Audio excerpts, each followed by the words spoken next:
Hello, hello, hello.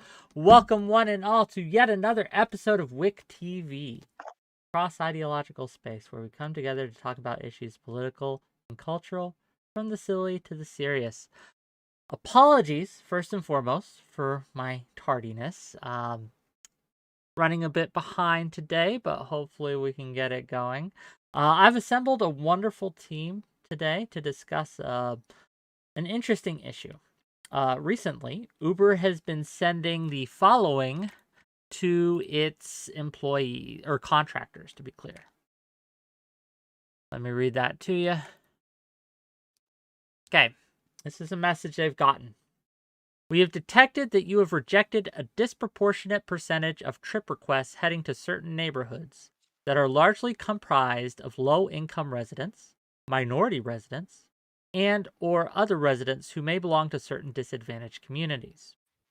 As a reminder, rejecting requests solely to avoid particular neighborhoods due to the characteristics of the people or businesses that are located in those areas is prohibited under state law and violates Uber's community guidelines.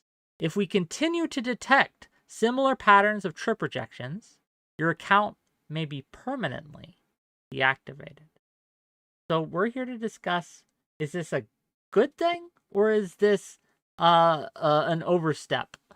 What responsibility do gig workers, if any, right, have to service underserviced communities? And yeah, that's what we're going to talk about. But first, we're going to introduce my guests. I'm going to have a brief opening statement, and then we'll get into it. Hopefully, you guys enjoy it. We're streaming live on YouTube, Kick, and Twitch today. So whichever platform you're on, please like the channel if you can, subscribe, throw me some love. All that really helps and really appreciate it. Okay, and with that, let's start with first-time guest on my channel, 𝕾𝖍𝖎𝖙. Hey guys, 𝕾𝖍𝖎𝖙𝖘𝍍𝖔𝖜. You can find 𝕾𝖍𝖎𝖙𝖘𝍍𝖔𝖜 on Twitter. I tweet about anything under the sun, and sometimes give political takes.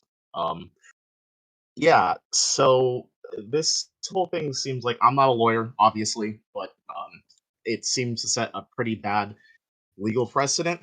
Uh, if you can just go after someone for turning down the wrong combination of, orders in the wrong neighborhood or whatnot, um, it seems like it would be, from a practicality standpoint, it seems like it would also be pretty terrible. Whatever marginalized or unfortunate communities that you're looking to help out might get hurt in the long run, considering that you might end up driving away a lot of people who might have been interested in, driving for Uber Eats, DoorDash, M Boys on Wheels, whatever the fuck.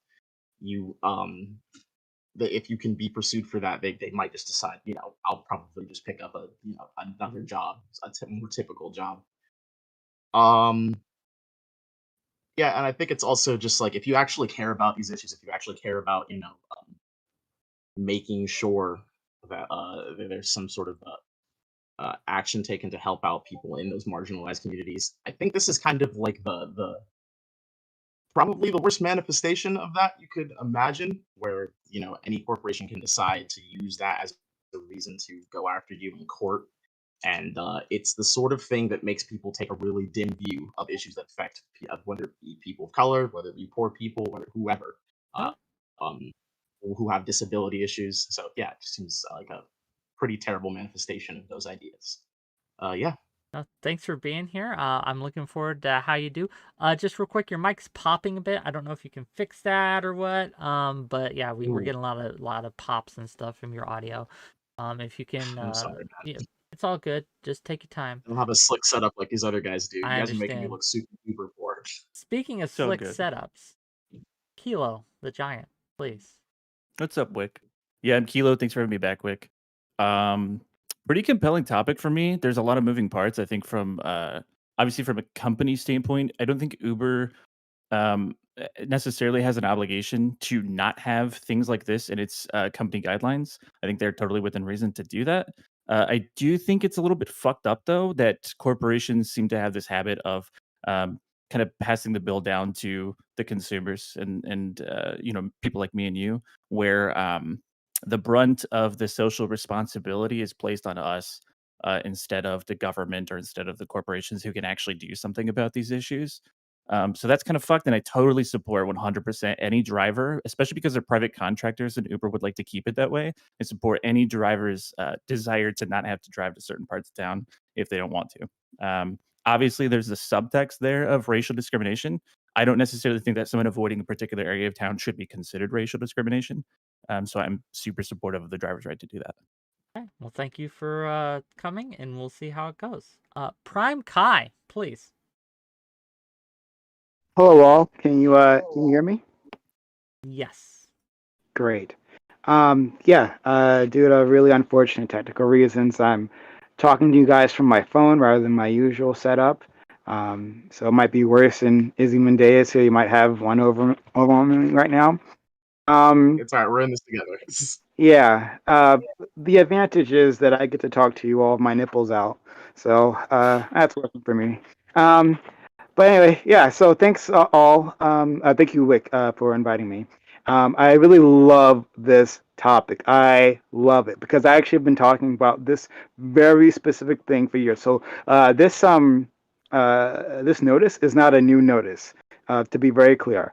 Uber has been doing this for years. They made the change after I don't know if it was a suit that was brought against them. I forget. It's been many years, but there was some sort of action and some protests that brought this up, and then Uber took action.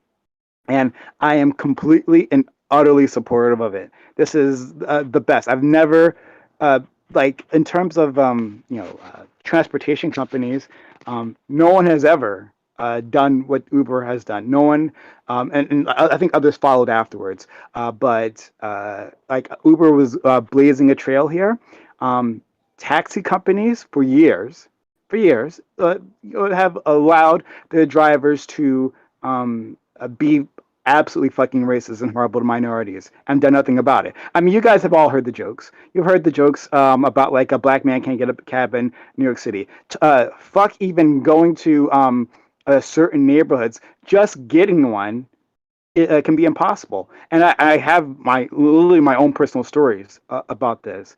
But Uber changed the game, and I'm entirely grateful. I mean, I don't like the company overall for other reasons, but on this note, it's picture perfect. Love it, and I'll defend this.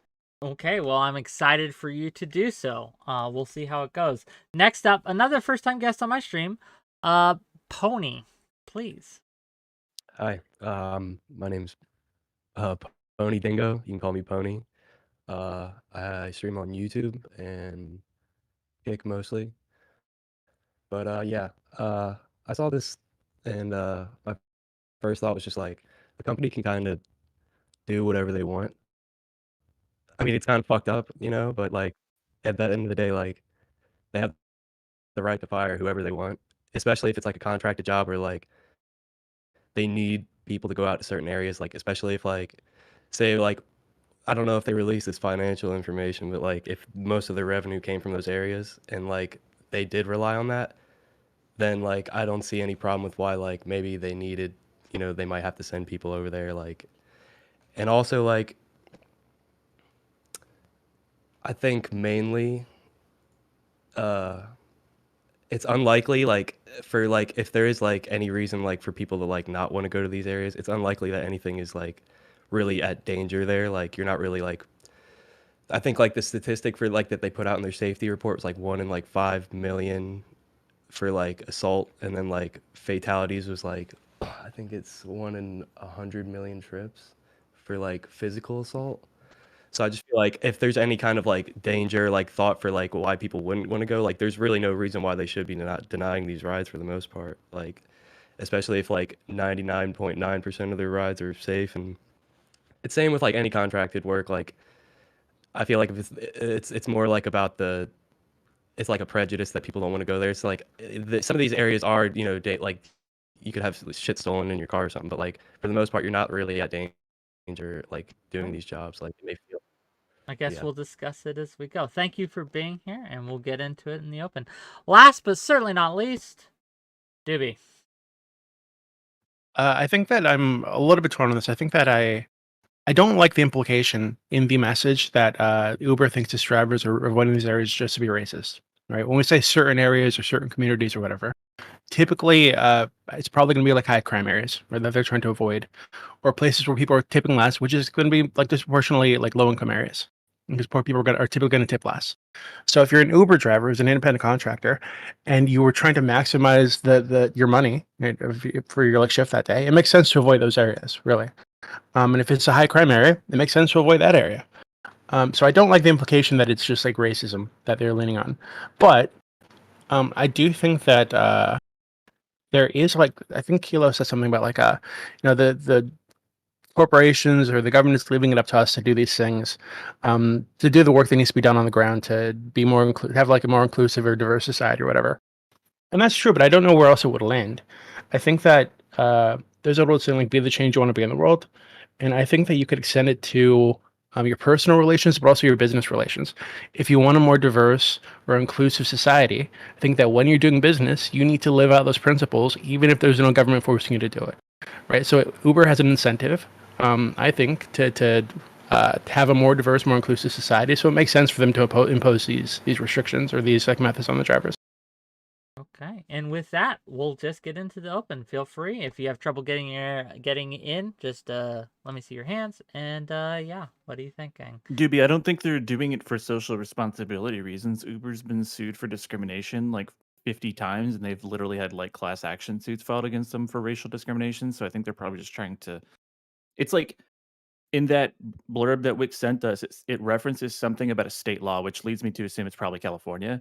I don't even know what state law they're referencing, other than California's laws that say that a business can't discriminate against someone on the basis of color. It Right. seems like that's sort of a nebulous reference. I think they're literally just trying to cover their bases. I don't think they actually really care. They don't want a Yeah, bunch of but I people think from the hood to, from the hood. Yeah, but I understand that, right? I understand what you're saying. But I think that I think it's wrong to think of like CEOs or people that lead in leadership positions in these companies, in any company, but an Uber too, is like these corporate vultures that just don't care about anything in their society, right? They live here too. They exist on the ground with everybody else, so they see the same shit that we all do. Maybe they see it from like a fancier car than we do, but they still live here. So I think maybe this was like pushed forward by like by lawsuits or whatever. But the fact that they've made the change, and it seems like the change is in one in which their drivers are incentivized, or at least disincentivized, from staying away from minority communities to making sure that those people get service like everybody else. And that seems like a positive change for society. As our local CEO, corporate vulture, I know from you that you don't actually give a shit, and I'd assume That's that true. everyone else in the exact same manner. So I don't give a fuck what the reason is, right? I don't give a fuck if they have some sort of deep social sense of responsibility. I don't give a fuck if it was pushed because of a lawsuit. I don't give a fuck if it was a state law. I don't care about any of that. What I care about is minority communities and other disadvantaged people being serviced in the way they need to be serviced, right? It is immaterial to me that people are necessarily moral actors, as long as the outcome, their behavior, is socially acceptable, right? So like for and I'll say this again, for so many years we have known there was this issue, and the taxi companies didn't give a damn. Not even a little bit, right? We've been complaining. We've bought suits. We've done everything, and the taxi companies don't care. And it's like not just in like the States, right?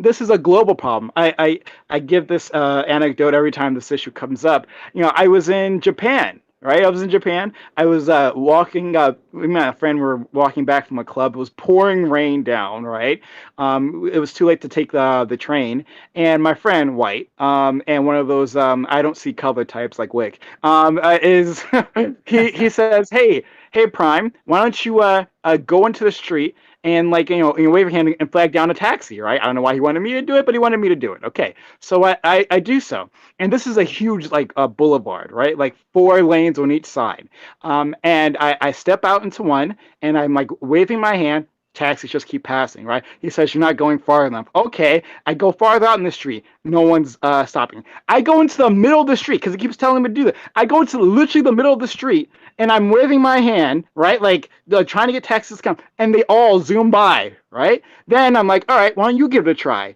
He steps out. The first one stops for my white guy. The first one, right? So, like, this is literally our lives, right? And it's important because sometimes we got to get there. Like, we were miles away. We didn't realize how far we were from our hostel, but we were miles away. If I didn't have him, where the fuck? And I would be marching through the cold trying to get there. So fuck that. Yes, I want companies. Go ahead. I mean, I don't want to like interrupt your racial grievances thing, but it could just be that when he stepped forward, there happened to be a taxi driver that would have stopped for you too. That taxi driver wouldn't stop for anybody who popped out. But you're assuming that it was because he's white and because you're black that the others didn't.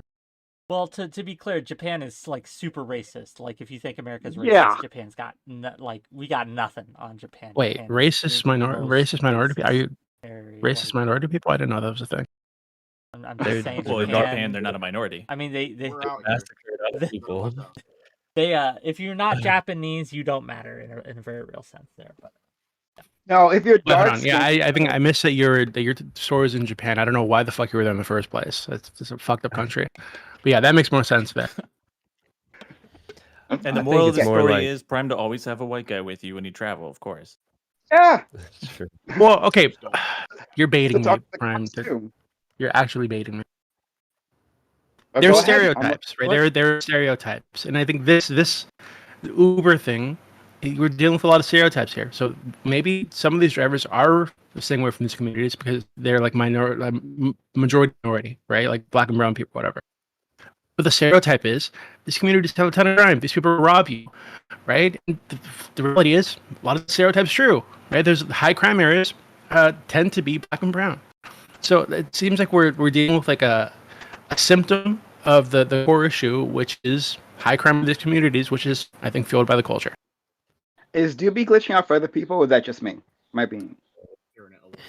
He doesn't sound fantastic, but I understand him. Yeah, he's got a little audio issue. But all of you have audio issues today, except for maybe Kilo. Izzy, you're really quiet now. I don't know what you changed, but now it's hard to hear you. I changed the input. Yeah, we can't hear you. So yeah, you're really quiet, buddy. But for Doobie, all right. So I was baiting you apparently, right? And so you decided to race bait me. I see you, buddy. Okay. Look. I mean, this is like the epitome of racism. Like I love it how you said previously, Doobie, that well, I don't like it when Uber assumes that the reason you're not going to these neighborhoods is because of is racism. Oh, certainly not, right? But then you literally list the most racist tropes as to why not to go to these neighborhoods, right? And to think that like these just existing there, right? For moments, right? It's not like these Uber drivers are being forced to live in these neighborhoods. All they're doing is picking someone up and dropping someone off. But I guess the dangerous darkies, I guess they're so wild, so uncontrollable that like if you park there for minutes at a time, they will carjack you, right? They will fuck you up. They're gonna take everything from you, and so we have to believe that these are actually legitimate concerns. No, I don't buy that. I don't buy the racism, and fuck you. Okay, hold on. Okay, hold on. So wait. Oh God, please, can I please respond to that? You can respond, but other people it's really quickly wanting to get in. Go ahead. So again, I don't like that Uber is assuming the racism thing. The reason I went to the racial stereotypes that exist and absolutely exist and are somewhat justified in many. This is why the stereotypes exist in the first place, is because you went straight to the racial grievances thing, right? So we can talk about that, but we're going to need to confront the fact that a lot of these stereotypes are fueled by reality, right? And the reality is that these are high crime areas, and crime areas do tend to be majority black and brown. So you can't disconnect the two. But there are plenty of other reasonable reasons that people might want to stay away from these areas, right? So, i.e., lower tipping, i.e., high crime. They don't want to get robbed no matter what the skin color of the people are, right? They don't want to be carjacked. They don't want to have their phone taken, whatever the fuck.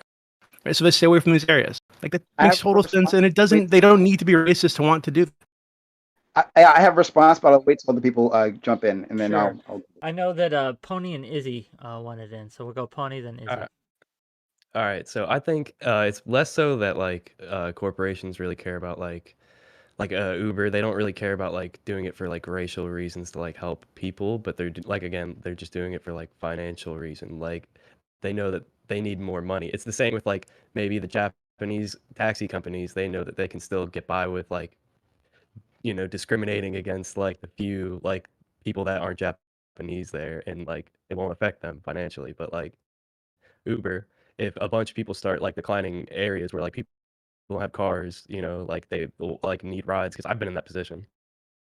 Then like and like because a lot of Uber drivers too, they'll just camp like areas where like there's a bunch of people like drinking and like they have like extra pay and stuff. They want to disincentivize that so like everyone gets like served, because like it's just again like I think just a money thing. Like it's good that at the end of the day it is helping people that are disproportionately affected, but like I don't think that's the real reason why they're doing it. I think is that again at the end of Well, the day it's fair. just so money. I don't know if it matters. To Prime's point, like I don't know if it matters why they're doing it, but it is a question of the panel, right?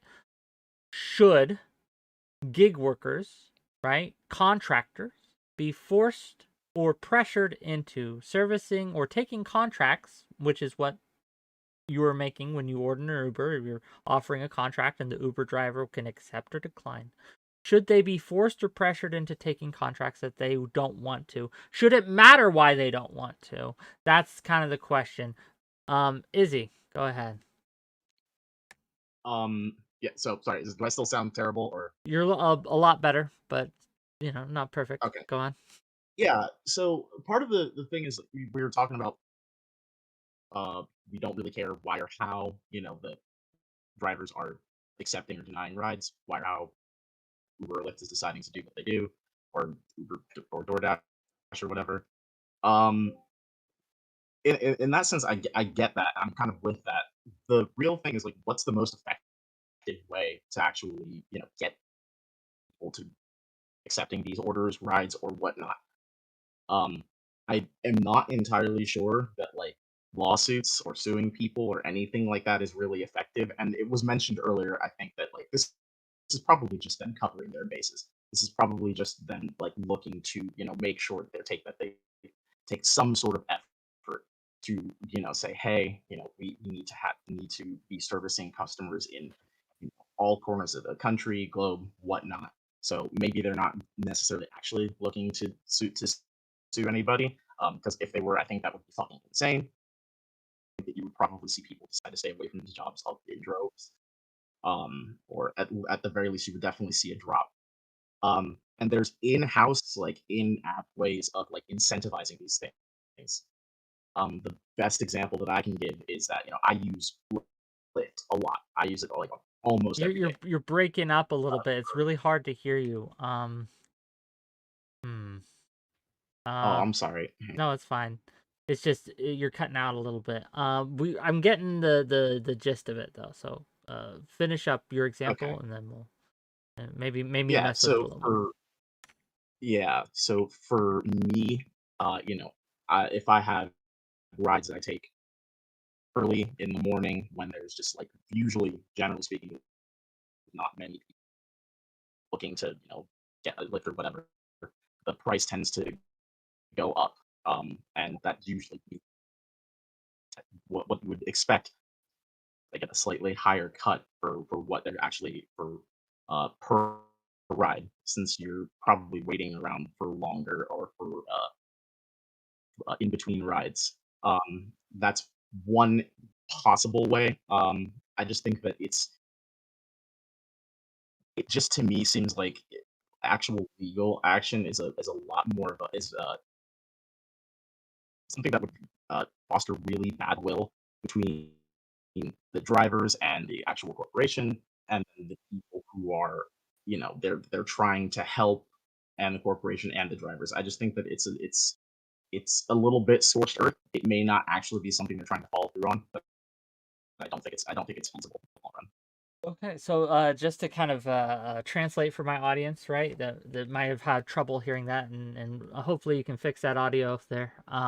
But the argument is that legal action from the company towards the drivers is not the best way to do it. That's what Izzy is claiming, that it's going to foster ill will between the two groups, and it's going to create resentment and kind of reify a division rather than actually getting what is needed done. That's the argument, at least. Just to be clear, that it's not legal action. They're threatening them with deactivating their account so they can no longer earn income through Uber. Exactly.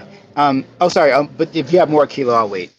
No, I was just going to say, so we started to get back into the whole like social responsibility aspect. I think I generally agree with Prime, but it probably doesn't really matter what the company actually thinks. My problem is that it just feels like it's another way of punishing the people who are the least responsible for.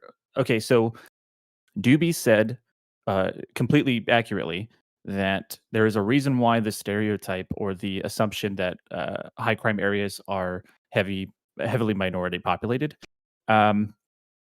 That's true, but he kind of alluded to it being a cultural thing. I think it's a systemic thing, and my problem is that we're sort of operating around that. Like, I think that the government and corporations have contributed to developing high crime, low income areas, high poverty areas that are rife with minorities. You know what I mean?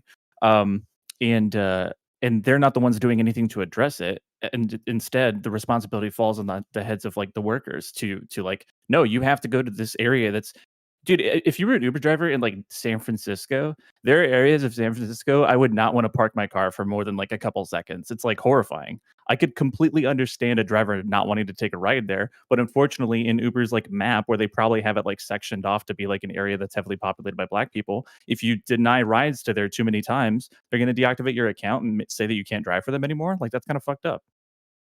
Nope, not all fucked up. So I'm going to respond. So first of all, in terms of this division between the drivers and the management, though, that's always existed, right? Between the bourgeoisie and the proletariat. Like, we know this, right? There's the management class, there's the working class, and the management class has literally been trying to crush. From Uber has been trying to crush the working class the entire time. We've seen the lawsuits, like outside of the racial discrimination. We've seen the policy they tried to pass, like for instance in California, to make the Uber drivers like employees, right? So they can actually get fucking benefits. Uber is trying to squeeze them for as much as possible. So let's not. I don't want people to think that I think Uber is some sort of a magical company that is out there doing some social good. It's not. I don't give a shit about their reasons. Once again, I hope they overall improve. All right, moving past that. So like this isn't the first change that Uber made to deal with this, right? So there was when Uber first launched, you could like upload a photo of yourself, right? And like you would put your name there, and what would happen is that would pop up on the driver's screen. This person is ordering a ride, and it turns out they'd be denying people who look like me, Black people. I look like Izzy, right? Just pretend I look like that guy. So they would they'd be denying people like Izzy often, right? Or if it was just the name, right? If they had a Black sounding name, they'd be denying them. And so to deal with that, Uber made it so that you wouldn't see that personal information until like you've already accepted the job and you were like 5 minutes away or something, right? So that was a fantastic change. That was another positive step that Uber made because of that racial discrimination. The story I gave you wasn't me in some bad Japanese neighborhood, right? I was in the middle of the fucking downtown. I was Black, and that was the problem. So let's not pretend this is anything that it isn't, right? So let's get to that.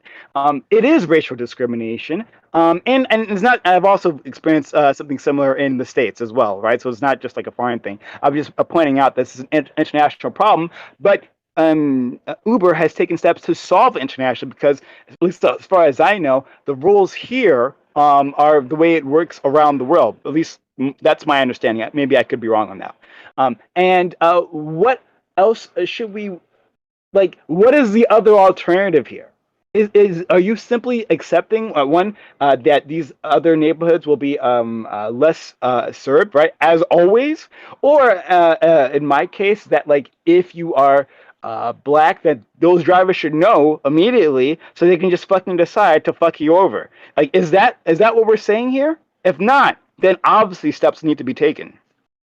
Yeah, I mean, there probably are alternatives, right? Like, so I don't think that it's necessarily the responsibility of Uber or their drivers to fix the transportation issue that low income neighborhoods might have.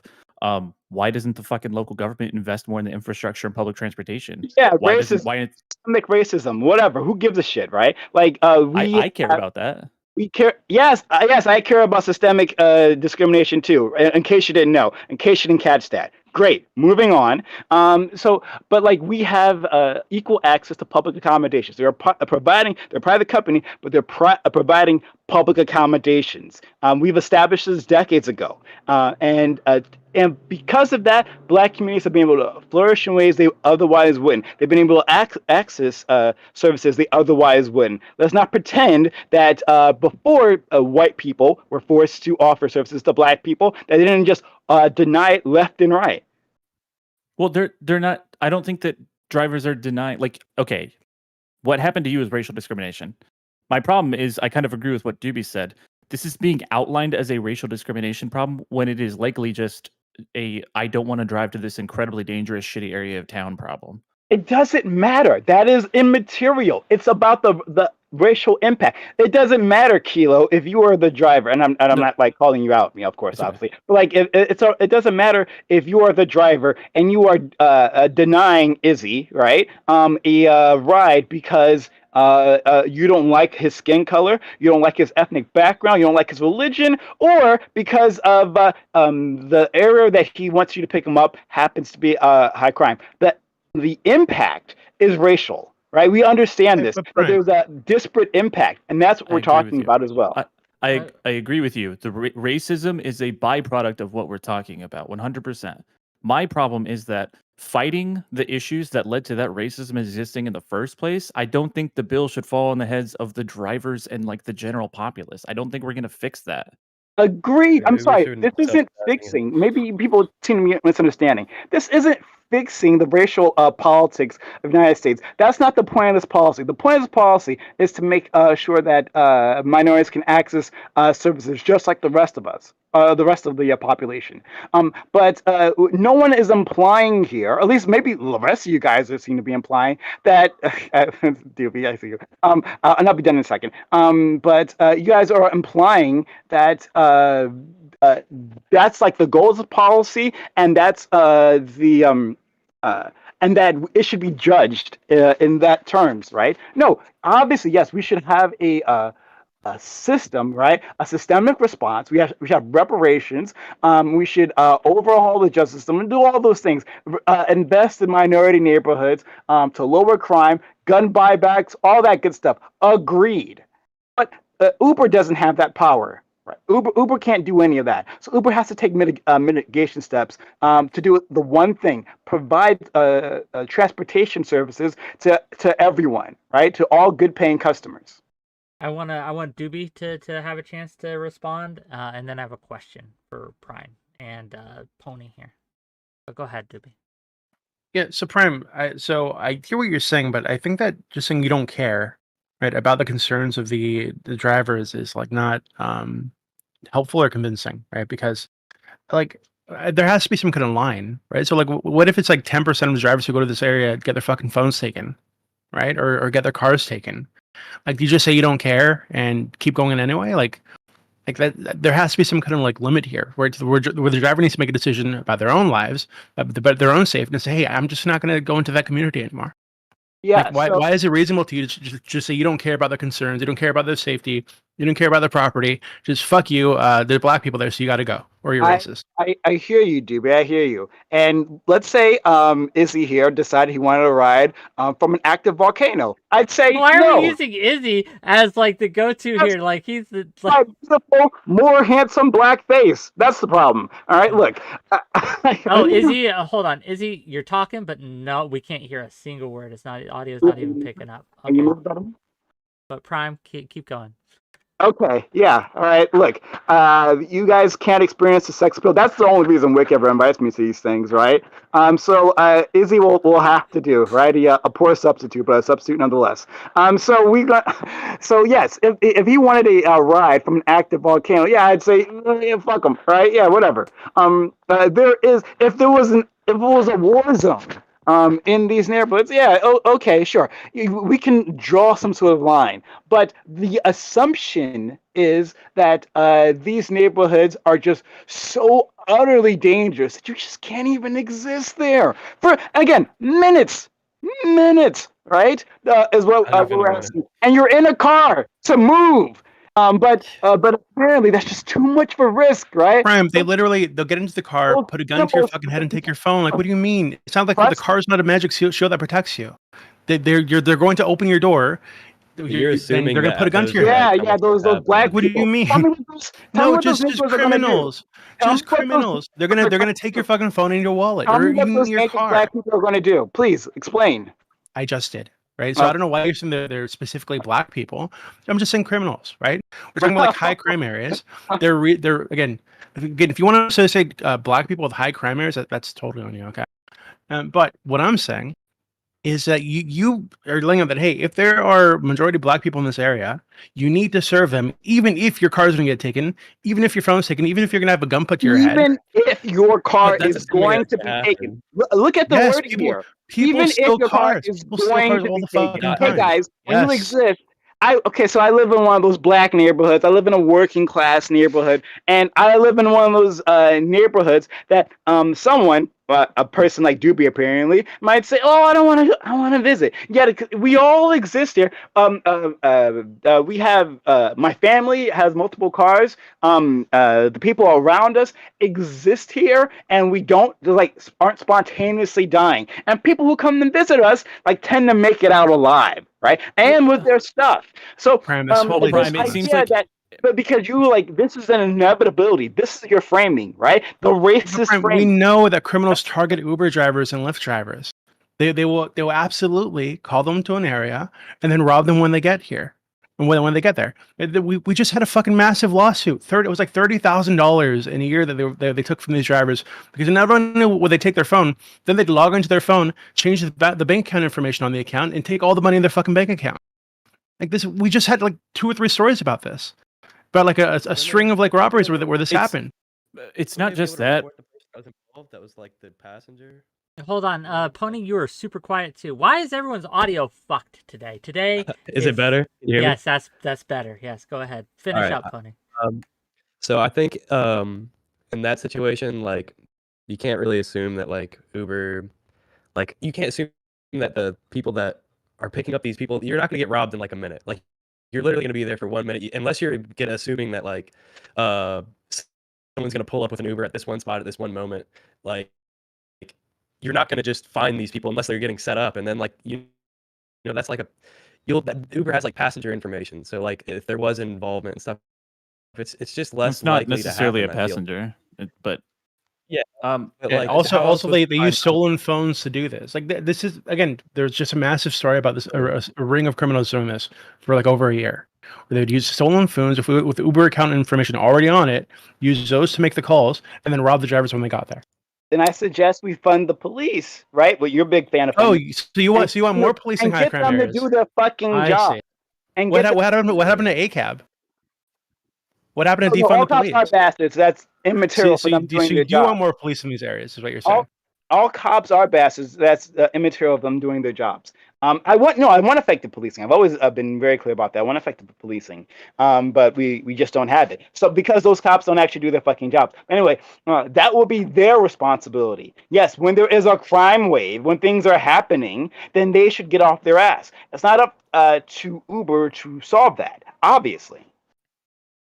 I I kind of want to push back against the insinuation that like a place has to be this lawless fucking wasteland, like war zone type place for someone to be uncomfortable driving through there. Like, yeah, because they're fucking racist. Yeah, I agree. Yeah, they can be uncomfortable for all kinds of fucking reasons. I don't give a shit. wait. Who cares Don't what the you- reasons are? Prime, don't you live in a big city? Yeah. Are there places that you'd like to avoid in that city? Where all the white people are, yeah. Yeah, they're dangerous places that you'd like to avoid in that city. Where all the white people are, yeah, you fucking heard me. It's dangerous to be a black man in those neighborhoods. I'm fucking serious. Where Okay. all the white people are. So Where that's Wick perfectly is. fine. Wherever he is, I want a 20-mile Prime. distance between. So that's me and perfectly him. fine. So if you were driving for Uber and it made you drive to a white neighborhood that you felt uncomfortable in, would you not feel like you had the right to refuse that ride? I would console myself of all the white women around me because I do like them a lot. But it would be terrible. I'd be counting the minutes, right? Who knows when a noose is going to drop over my neck? But still, I would do my job. If I'm signing up to Uber to provide these services, then I'm going to provide these services, no matter what devils get in my car. You're signing up as a private contractor, and again, this is the way that Uber wants it. I think I would feel differently about this if they were paid employees with benefits and all that kind of shit.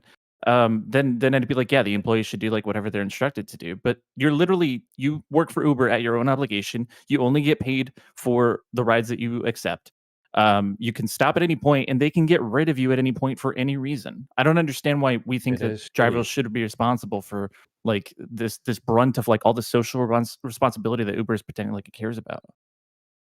And the other thing They is do that also deserve there's better ways I of, want to give Izzy a try. Izzy, go ahead. yeah, hopefully I don't sound like shit this time. But yeah, I think that there's like I said, there's a lot of in-house ways of dealing with some of these things, and I think that like maybe there could be something done algorithm-wise that speaks to or affects the way how a driver that has a issue turning down a lot of rides. It doesn't need to be something that's like necessarily just like legal. You just get offered less rides. If you're the kind of driver who tends to say, oh, I will turn down rides in whatever neighborhood, wherever you happen to be. You can have a record of just being really picky about it. Maybe they just recommend certain things to you less, or recommend rides to you less. Like, this can be taken on from multiple directions without it necessarily having to be a thing of like making the driver out to be super racist and making the area out to be super dangerous. Part of the issue, I think, that Prime is talking about, that I think is worth going on about, definitely is that like the perception, and Comey, is the perception that like these areas are just like super lawless. You are bound to absolutely end up getting your phone or car or whatever taken, or the person being threatened. That perception is just as dangerous and seems to bleed through to the drivers themselves. I think that needs to be tackled to some extent, especially considering you are literally just going to pick somebody up, or you're literally dropping off somebody's McDonald's. Like, it's something that I think we have to tackle, and I think that making it seem like it's incredibly dangerous when I don't know the statistics that were brought up earlier, when I think it was like 100 million or something like that. It's I don't know. Necessarily Yeah, I don't know how accurate those statistics are, to be clear, right? So I can't speak to the accuracy of those statistics. But I think that the larger question, right, becomes, right, even if you think that it's a good thing that these areas should be serviced, the mechanism with which Uber is trying to do this is to tell contractors which contract work they can accept and which they can't turn down. And that seems like a problem to me personally. Like, giving corporations that kind of power towards their contractors, right, takes away one of the few benefits that being a contractor offers. As 𝕾𝖍 mentioned, they're not employees. They don't have benefits. The company doesn't have responsibility to do the things that they would have to for the employees. They don't have any of those obligations or responsibilities now. And so the fact that they are now contractors and Uber is trying to kind of pressure them into this through this way seems to be, it might be an issue. Prime, check your DMs real quick, but carry on. Any thoughts? Like, I go ahead. Well, I mean, like I said at the start, I think that whether or not I agree with them like characterizing this as like racist, right? I do think that it does make sense for a corporation to do this, right? To have like a corporate like a whether no matter what brought whether this lawsuits or just a genuine feeling of leadership, for them to have like a personal take a personal stake or a personal like stance in the betterment of the society, and then implementing measures to make that happen. Right? I think that makes total sense. So yeah, I don't know. And again, I think it's if it were true that someone were just racist and wanting to avoid these places, then yeah, I think they should be fired. But yeah, and my problem though, where my brain keeps going, is that it just feels like it's a symptom of this like larger cultural desire to constantly be identifying and crucifying any semblance of racism, even things that aren't Right. inherently racist. Like if I was driving for Uber or Lyft or whatever, I brought up like San Francisco earlier. If any of you have been there in the last like 5 years, there are areas of town that are like legitimately fucking freaky. It's like horrifying. Um, and if I was a driver there, which there are a lot of drivers there because not everyone drives, and a ride pops up that's supposed to go to one of these areas, my gut instinct in not wanting to take the ride, I don't think would ever be because of the fact that a lot of minorities live there. It'd be because it's like I fucking hate that neighborhood. I literally just don't want to drive there. It's like horrifying.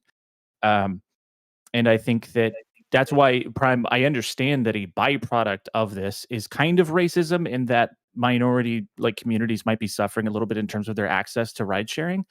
um I just kind of think, again, the responsibility shouldn't fall on the drivers to mitigate that. Like if I think that it's unfortunate that people are afraid to go to dangerous neighborhoods that happen to be populated largely by minorities, I think that the responsibility on fixing those problems and keeping that from being a thing should be the government and corporations and capital investment and education and stuff like that. I just think it's ridiculous to expect a This Uber is driver to be the one to fix that. this is again, once again, you've done it again, right? You've done this again to say that the policy that I'm supporting is the purpose is to fix racial tensions and racial imbalances. I'm Like not saying that, but you're saying the problem is that it's racist. I'm saying I don't give a fuck what it is. I'm saying that the response or the outcome is that these communities are underserved, right? Let's say, right, the reason why that they didn't want to come is because there are more overweight people in these areas, right? And for underprivileged communities, there are more underweight people, right? So maybe there's actually what's happening is fat phobia, right? It's not anything else. It's just fat phobia. We just assume that black and brown people are going to be more heavy, and it's actually a pretty good guess. I don't give a fuck. I don't give a damn. That's not like my point is to make sure that these communities are served, not to fix like Okay, historical I racial understand. equities. I understand. I have a question really quickly. So if there were a neighborhood, or sorry, let's say it was established that in this particular city that Uber operates in, there were a neighborhood that had no like heavy minority presence, like it was a super balanced population. There was not a tendency for people to think like there was a correlation between minorities and income and crime and all that kind of stuff. And we knew that, like we knew that there was no way that there could be a racial component to it. And drivers were still refusing rides to go there a large portion of the time because there was a dangerous neighborhood. Do you think that Uber would even have this guideline in the first place if that were the case? No, and that would be a shame because now we have another underserved community. So, but that's what I'm saying, is that the thing only exists in the first place. I don't think Uber actually cares about fixing like the underserved community. They just don't want to be sued for being racist. Who cares? I don't care. I don't know why you keep bringing this up to me. I've made it very clear that matters to me not whatsoever. Right? The problem is that there are communities that can't get these crucial services. This is how people get around. Right? Before I started using Uber, I actually used taxis a lot. Right? I was like, I don't know, I wasn't really down with this whole. I didn't even have a smartphone. I was late on getting a smartphone, so just go with this. All right. And which way?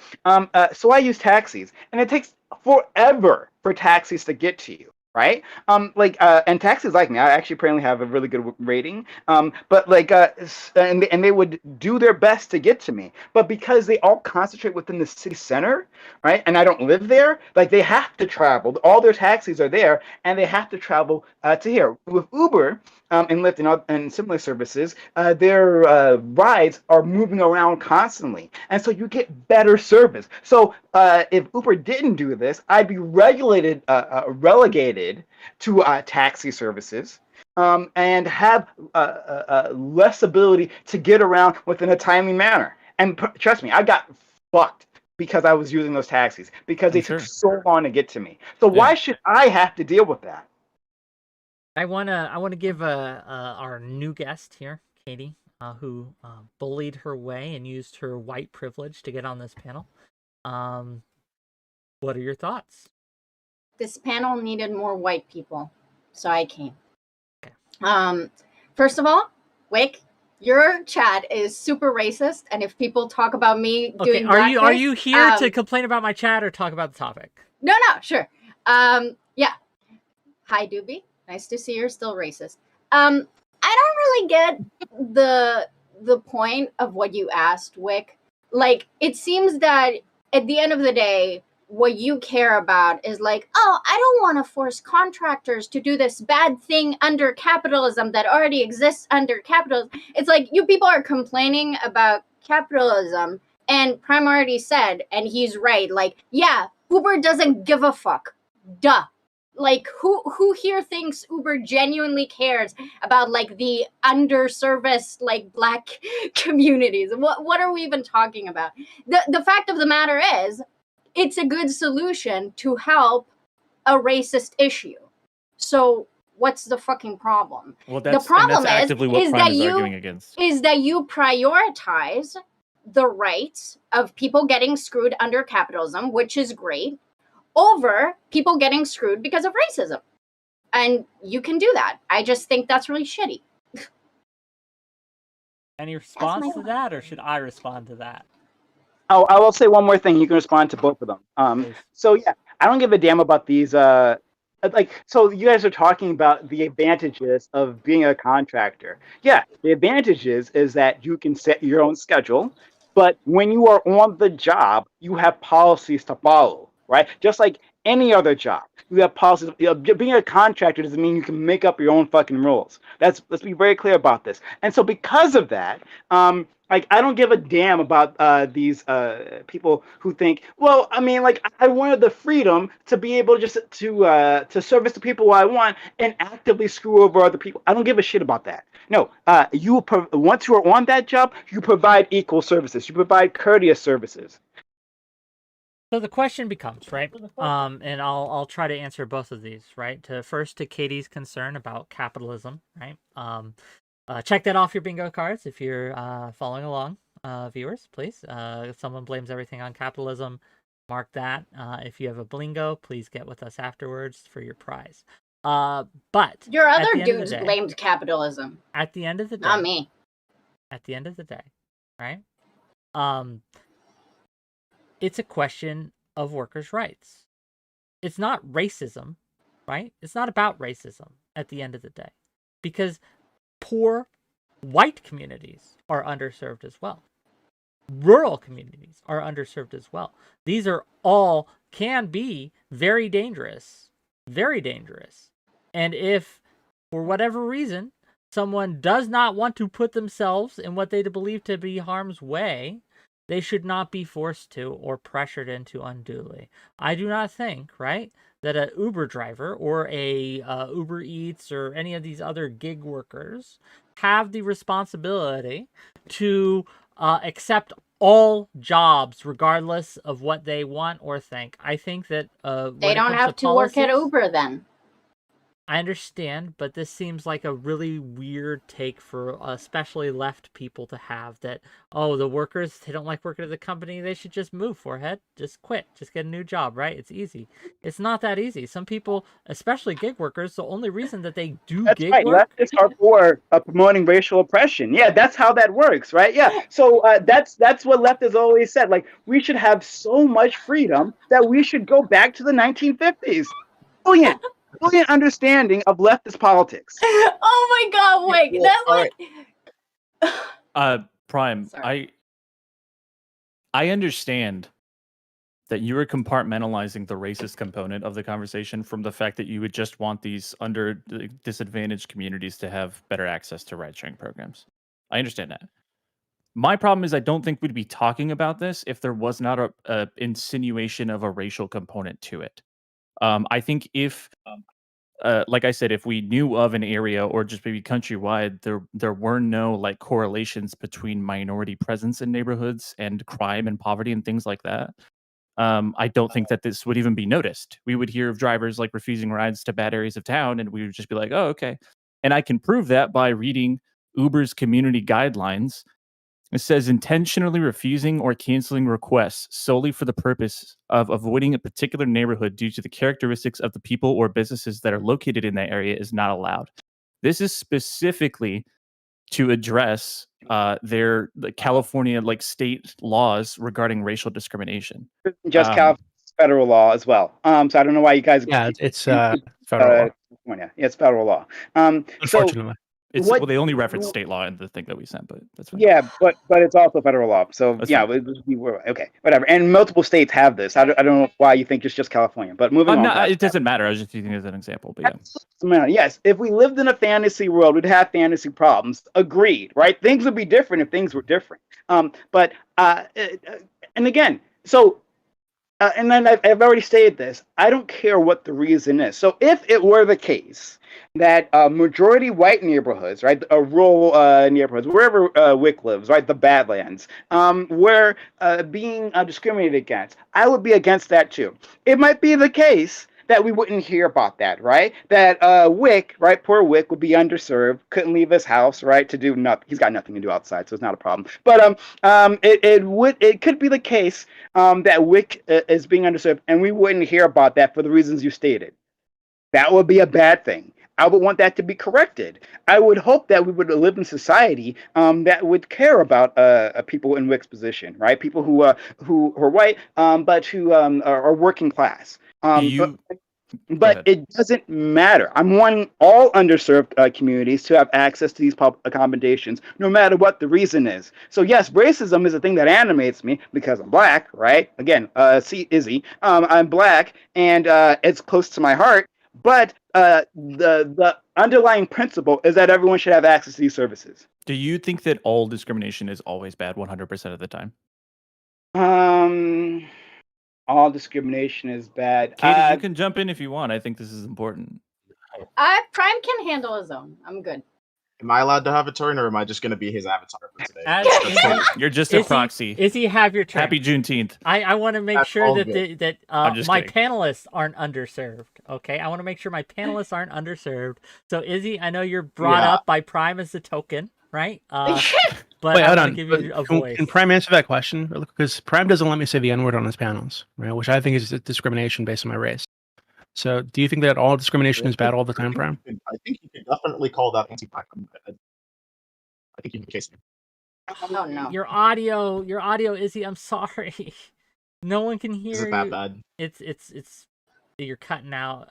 You're such a good avatar, though. You're so animated. It's wonderful.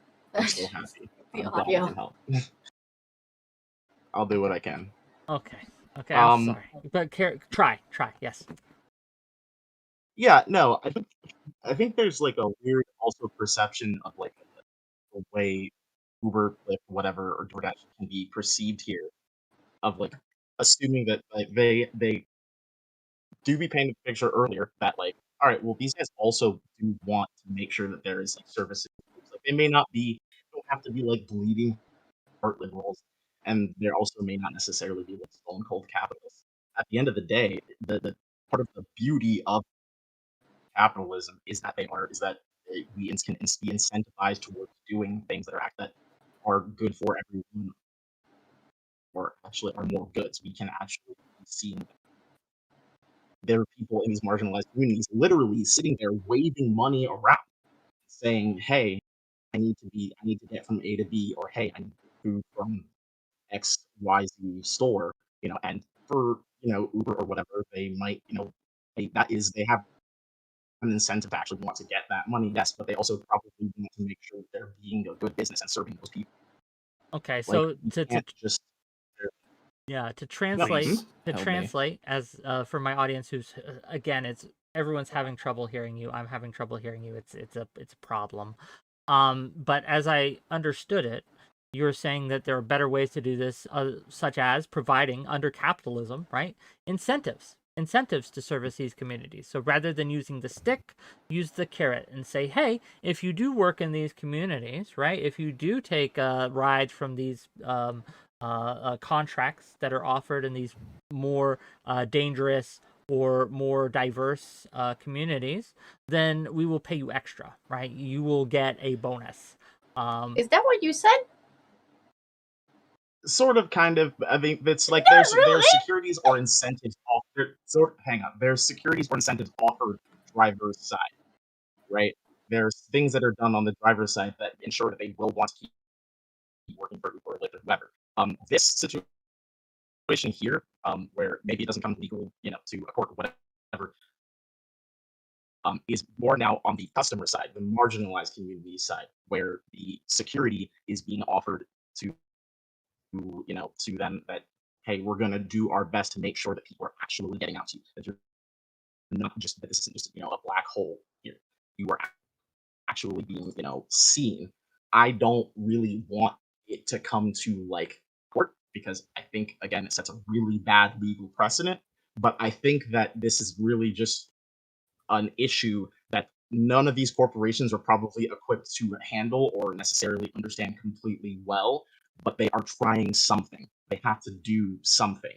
They're both as a business, They're trying meet something, and but help the only people that would be negatively potentially affected by this would be the drivers. Except that the people who are affected by it now are the disservice communities. I'm You talking just about don't from a care about company them. standpoint. They don't have any risk themselves in doing this because the only people that there could be negative consequences for, from their standpoint, are these private contractors. They don't have to pay anyway. So it's like is yeah, your I don't think point- Uber. I don't think Uber Is- pays out if someone's phone gets stolen or the wallet gets stolen. They don't pay to replace that kind of stuff. So is your point that Uber is a bad company for doing that to their workers, for putting their workers in a situation that disprivileges them, that they're being taken something away, they're being put in a dangerous What situation? Hold on. What I don't situation know. are you I'm talking about? asking you, Doobie. You just said that they'll be stolen. Their phone would be stolen. Hold on. Right? Hold on. To be super clear, I said that Uber does not replace stolen items. So if a driver gets robbed, their phone's not going to be replaced by Uber. They need to replace it out I'm of their own aware pocket. of what you said. Okay. So then why are you asking me what the issue is or what the danger is? So if you're saying that they're going to be required to go into these communities, well, that might make sense if there's some kind of insurance that covers their phone, that covers their wallet. What I asked again? Sure, go for it. Okay.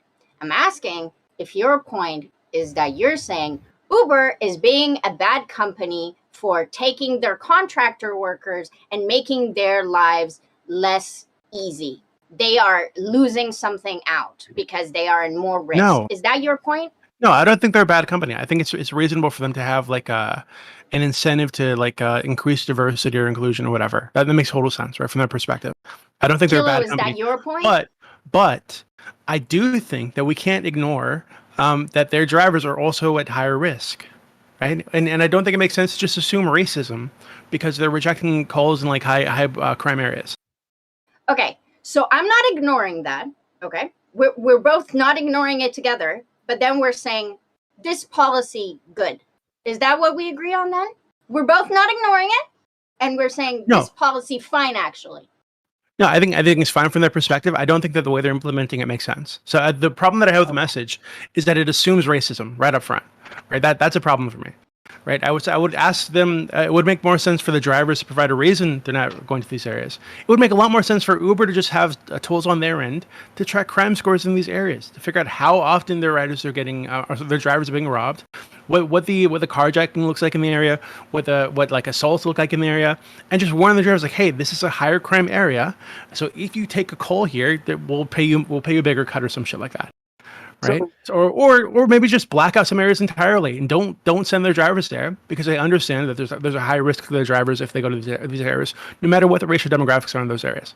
Okay, so wonderful. So then you just take the racist option. So I think that Wait, hold one on. Why do you assume? Why do you assume that blacking out you high crime literally areas, just blacking out high crime areas is racist? reinvented redlining. Stop doing that. Do you hold on? Stop doing that. Do you associate high crime with black people, Prime?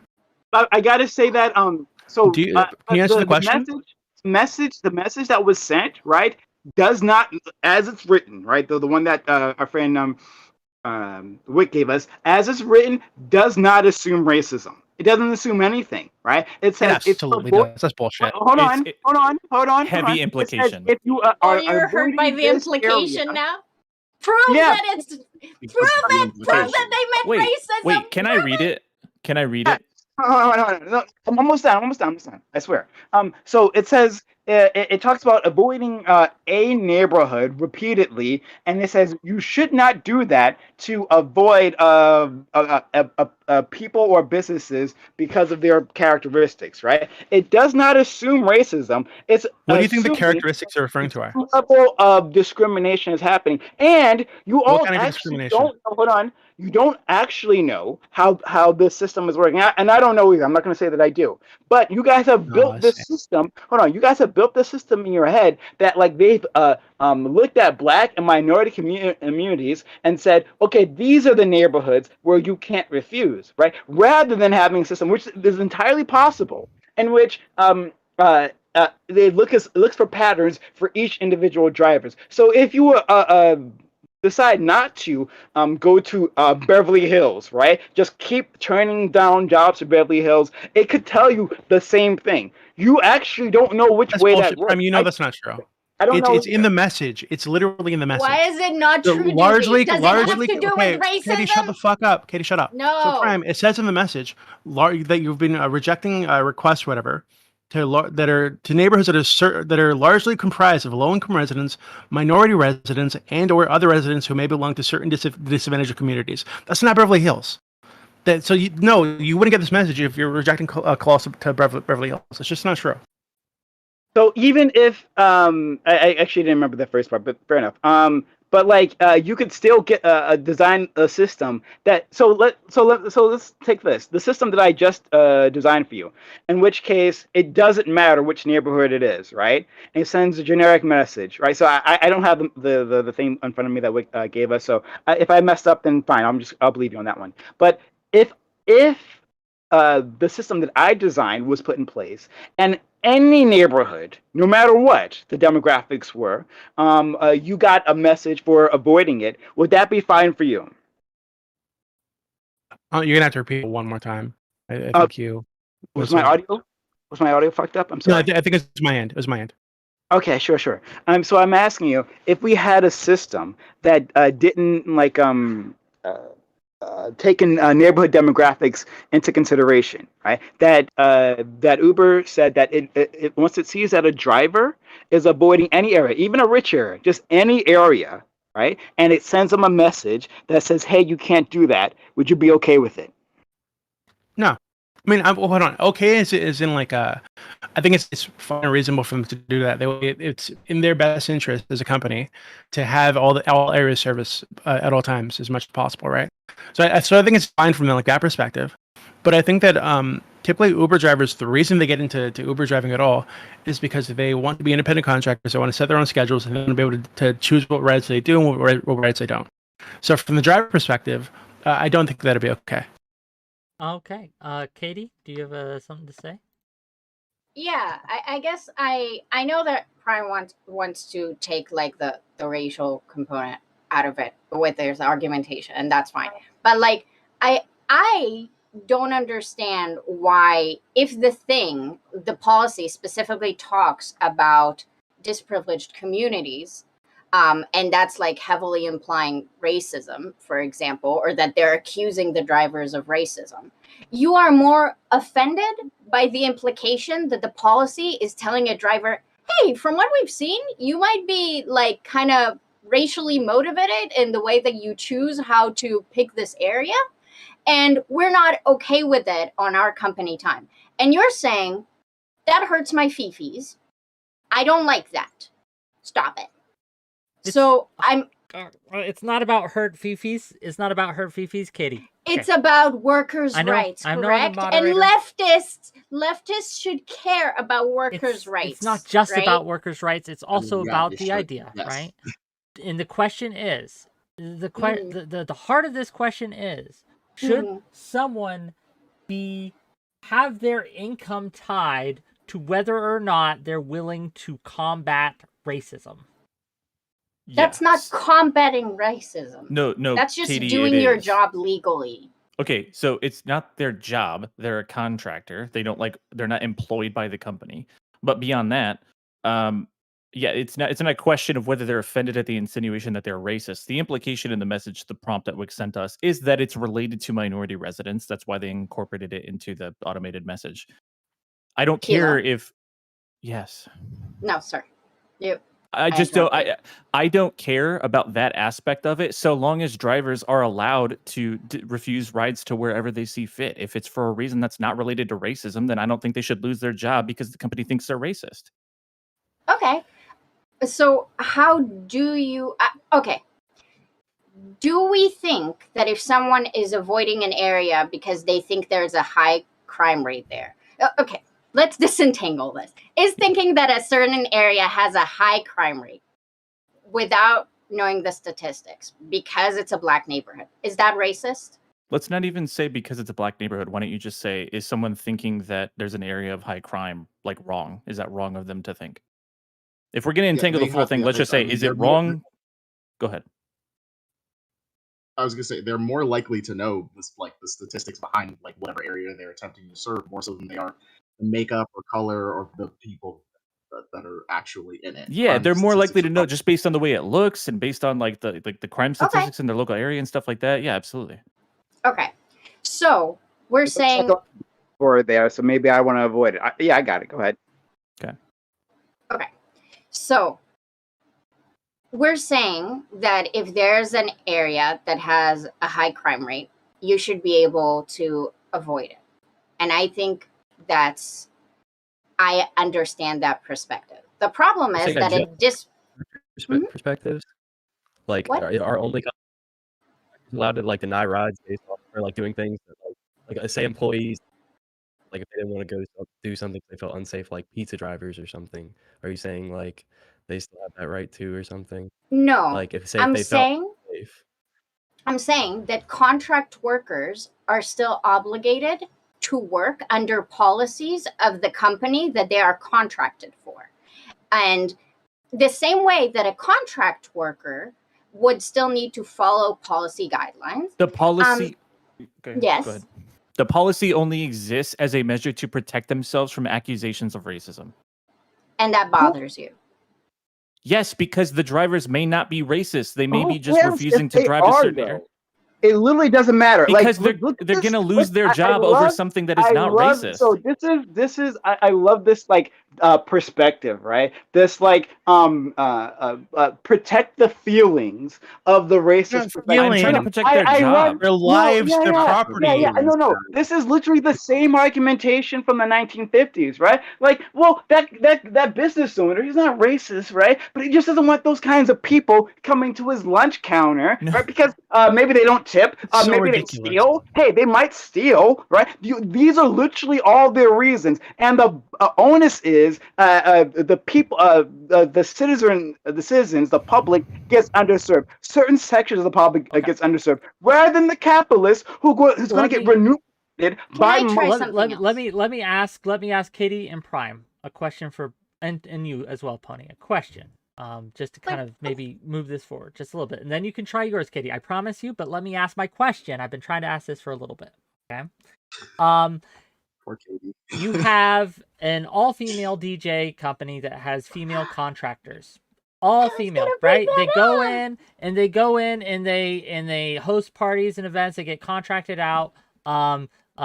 Events or organizations, institutions can hire them to DJ at their event, and the general practice is the DJ can choose whether or not, right, they want to take the gig or not. Would you be okay with that company pressuring or saying, hey, if you don't take this contract at this fraternity, which is known for sexually assaulting women, it's got a reputation, right, for sexually assaulting women. Do you think that woman should be forced to DJ at that place? Okay, Wick, we were so close. We were right up there, and then you like... So, I don't know if you know this. Statistically, men are very likely to both be violent and sexually assault. We don't need to make it a fraternity that really wants to assault women. We can just say men. Men assault women in very high rates. Men assault men, okay? Men assault sexually and not sexually, okay? So, should women, contractors or not, be risking their safety by working around men who might sexually assault them? Are we okay with that? Do you think you're more likely to be sexually assaulted at a fraternity party or at your office job? Wick, answer my question. I will once you answer mine.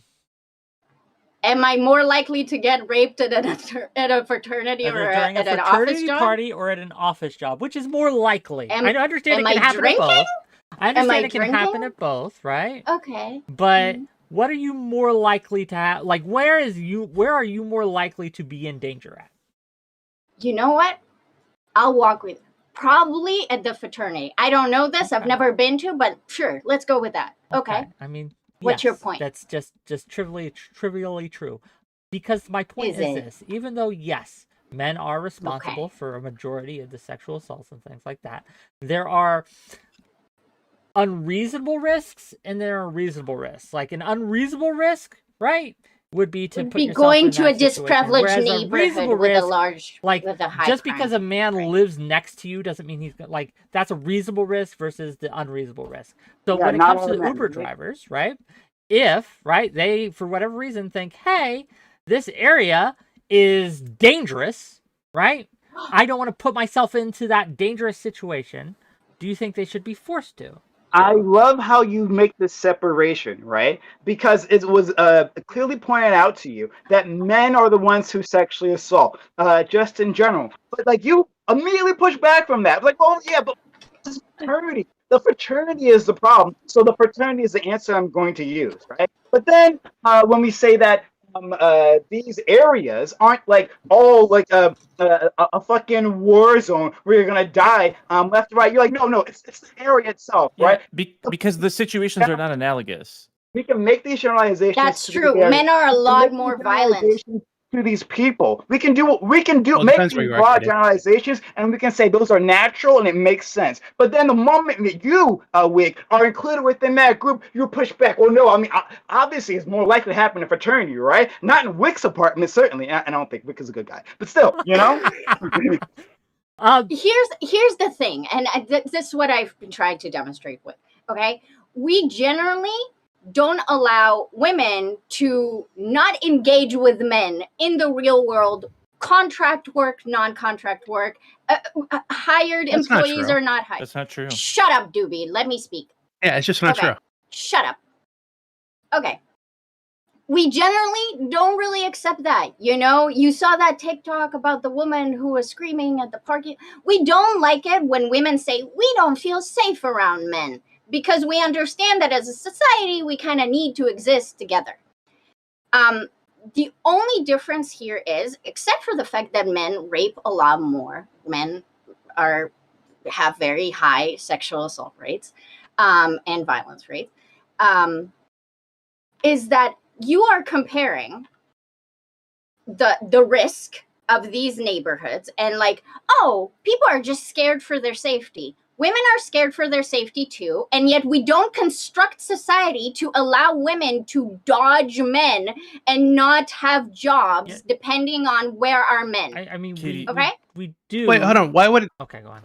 Why would it be unreasonable to allow a woman to reject, like a Uber driver, to just say that she doesn't want to take rides from like male passengers? Why would that be unreasonable? I don't know. I'm asking you. Do you think that's reasonable? No, I just asked you a question. Why would that be unreasonable? Did I say that's unreasonable? If we want to talk about okay, well then maybe talking about. Doobie, wait, hold on. So then maybe it seems like there's the world There's It the seems like world, the and that's what implication I that want. you were getting to is that it is unreasonable. If you don't think it's unreasonable, that's going to be really your point, because there are some places in the United States, like New York City, for example, where up to 90% of the violent crime every year is committed by black and brown people, black and brown men specifically, up to 90% in the fucking city. Right? So if you're going to say it's reasonable for women to reject calls from men because they might feel unsafe because men commit so much crime, well, then why would it be unreasonable for anybody to reject a call from a black guy in New York City? Okay. First of all, love that you brought up the New York City stat. Really good. Great on this panel specifically. Okay. Usually, people think that women shouldn't avoid men, even though the crime statistics for men are a lot more damning than any other population demographic. Okay. That's not true. Okay, we got to let her finish. Black just real males are quick, far more Doobie, likely to commit crime than Asian males, for Doobie, example. Doobie, let Katie finish black her point. males. Okay. Let Yes. Katie finish her point, and then we'll get into it, I'm sure. Katie, finish your point, and then he can respond. So, the only reason why societally we view women interacting with men differently rather than how we speak about black people is because black people are a minority that there's systemic racism against, and it's easier to discriminate and marginalize and oppress them than oppress 50% of the population that is men. Okay, that is the difference, because men are actually a lot more dangerous than black people, if black people are dangerous at You're all. saying the reason why we don't discriminate against men is because there's so many of them and they're more dangerous, so it'd be really hard to do so? Well, we don't discriminate against men because men are the hegemony, so they would never discriminate against themselves. Okay, let's But make, if we I feel used, like you didn't answer my question. If we used, So, do you think that it would be unreasonable for a female to reject a call from a male? But Kilo, if we used the same argumentations as we do for black people, we would have to do the same for men, but obviously we don't. This is That what was you my Can't. kind I just answered the question. You didn't answer the question. Okay, ask me the We question. can absolutely. I'd be totally fine with a female saying, "Hey, I just don't want to take any calls from males because I don't feel comfortable being alone in my car with them." That's totally fine. Reasonable. That's okay. I'm asking why you think that's not reasonable. Why I don't think that's reasonable? We have certain laws about discrimination, right? Okay, don't point to legality, right? I'm saying, why do you think it's unreasonable for a female to want to avoid men when men are so much more likely to rape and assault her? Okay. And specifically in the context of gig work with Uber. Wait. I'm being a bit pedantic, so Yeah, I know. we'll work through that. Okay. So when you say reasonable, I obviously sympathize with fear of women of being assaulted. Okay. I'm good on that Yeah, front. then I should have it be all the allowed? empathy. Why or why not? Okay.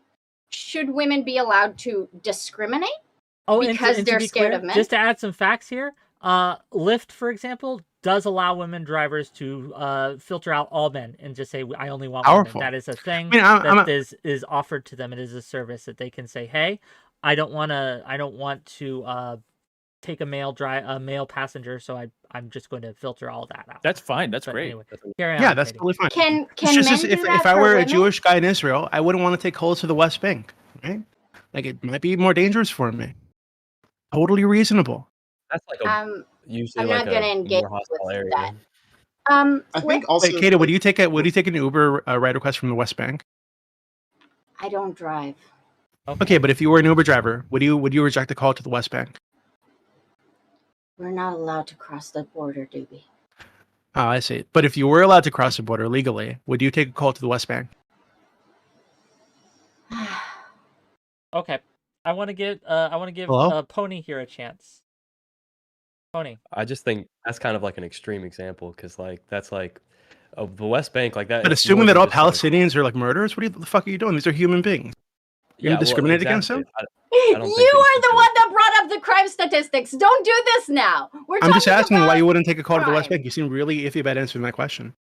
Yes, can just lie to me. I'm Say really yes. annoyed. Say I'm yes. really annoyed that Lie you to brought me up and we'll move on. Palestine because you talk about shit that you don't understand and it's I disgusting. understand. Yeah, you love your ethno state. I understand. I do. The I love anti-racist my loves her fucking ethno ethno state. state. I understand. Rules for thee, but not for me. I understand. He was stress testing how far we're willing to say. This is why I asked Prime earlier. It seems like the objection to this is that it's discriminatory, but there are cases when you would say that discrimination, especially for a private contractor who's not beholden to like company policy in the same way as a employed worker is.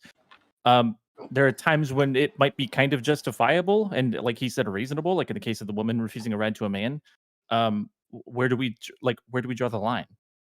So I don't I think. couldn't really complete my point on that, but it's fine. Okay. Go Then ahead, I'll finish. I mean, you guys can finish. No, so like when we say reasonable, there's a difference between like saying, okay, your fear is justified, but there's only so much we can legally allow you to do for us to all handle in society together. Now, Kilo, I understand that from your perspective, you're just like, I don't think Uber should be allowed to do that. And that's fine. It's just like, we keep circling back into that because that's your point, and I think I have a different perspective, and that's fine. But like, there's more to extrapolate out of that. So I think that's the most important part, because you're just going to say, I care more about the workers' right of the contractors, and I'm going to be like, if this policy is actively working against racism, I don't have an issue with capitalism utilizing itself for something good. You don't have a problem with casualties in the name of combating racism, and I do. So you guys were talking about casualties. Okay. So it's I use the term symbolically. It means someone who has lost their job due to the fact that the company determined them to be a racist, when in reality they were just trying to avoid dangerous neighborhoods. Okay, so you what may be about the okay with person? people. Okay. What about the person £5, who lost their job because they couldn't €5. get an Uber, Just real quick. and now they can't get their job? Now, while Katie's doing her moral said, and keep in mind that she wouldn't take a call to West Bank. Keep that in mind. €5 from Prussian Menace. Yeah, I to understand. ask this. Again, rules To for ask thee, this. not for me. You're safe path and say it, so you don't even want to engage with it. It's wonderful. Yes, This is true. the prime. This is the prime to prime specifically. If you take rides in low-income areas, you get to say the N-word. Thoughts?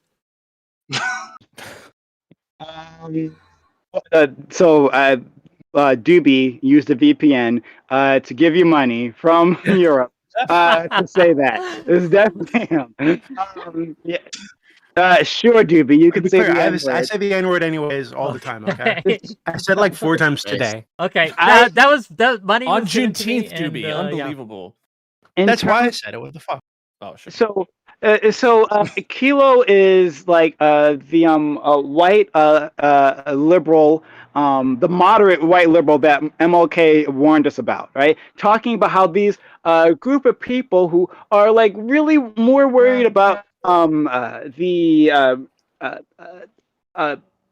formalities, right? Of capitalism. That to say that these rules matter more, these nebulous rules of capitalism matter more than actual people. That they will always leave it behind. They all think they're good people, but in the end, the policies that they end up supporting are the ones that have massive racial impact, right? So they're not. I mean, they don't personally hate black people. I'm sure Kilo don't personally hate black people. He's just okay though with policies that allow for their rampant discrimination. But because there might be a capitalist somewhere who might be disadvantaged otherwise, right? Or now, and now he does it under the guise of, oh, the worker. I'm on the side of the worker here. I'm on the side of the worker rather than the populations that are disadvantaged. You're prescribing a lot of things. I don't give a damn about. It doesn't matter. It doesn't matter. Yeah, but what you're doing is I'm literally illustrating what you're doing. I'm illustrating that you can come up with all kinds of reasons why, right? Intellectualize it in any way that you want, but the policies that you're supporting are the policies that increase racial impact. Disparate racial impact. You're saying I support policies that increase racial discrimination. What policy am I supporting? Okay, so let's be clear. Do you like what Uber is doing, or do you not like what Uber is doing? I don't like what Uber is doing. Don't like what Uber is doing. Okay, and you prefer a policy in which Uber did the opposite, correct? And that it just doesn't exist, right? A laissez-faire policy, correct? I would prefer if Uber were to find a way, such as the alternative ones that we suggested, where maybe you were more highly compensated for going to a low-income, dangerous neighborhood. I think that threatening people with them losing their jobs is not a casualty I'm willing to sustain in the battle against systemic racism. Yeah, that's my point. right. The government. There shouldn't be we shouldn't be able to bring lawsuits against companies that have these racial impacts. Instead, we should if a person, right, if a company, let's say Walmart, right, refuse to service black people, then the government should say, for the benefit of being racist, you should get paid more. No, that's you should get paid actual more. racism. We'll give you. Wait. Yeah, this is what you're saying. No, Prime, that's super tautological. You're saying, well, you would only be interested in implementing, you're interested in implementing policies that actually help racial discrimination. I'm saying, no, I'm actively trying to fight against racism. And the thing that Uber is doing, I think that the drivers. He's colorblind. Don't you get it? I'm the least colorblind person on this panel. You simply don't understand why the least colorblind person here. You're the exact type of white liberal like my friend was in Japan, right? Who didn't understand. He couldn't get it. The taxi driver not pulling over for you isn't a law or a policy based. Yes, obviously it's just not a policy. Obviously, it's not a policy. It's what happens when we don't take action, and you are for not taking those actions, right? Those necessary steps. So I want other actions to be taken. Look, once again, intellectualize it however you want. Intellectualize however you want. But you put me in a box. In the end, I will, because I see color. I see a white man who's okay with all this, right? You and I have talked about this before. I'm the least colorblind person on this panel. Okay, great. Yeah, I'm literally the least racist person. Kilo might be the most racist person on here, which is difficult because Kate and Prime are on here. Okay, stop. We're not going to get into it. We're not going to get into debate who's more racist or who's less racist. There's no debate. I'm objectively the most racist person here. Okay. What? Finish your point, though, Prime. Go ahead, finish your point. Okay, so I'll just wrap it up. I've been going on for a while.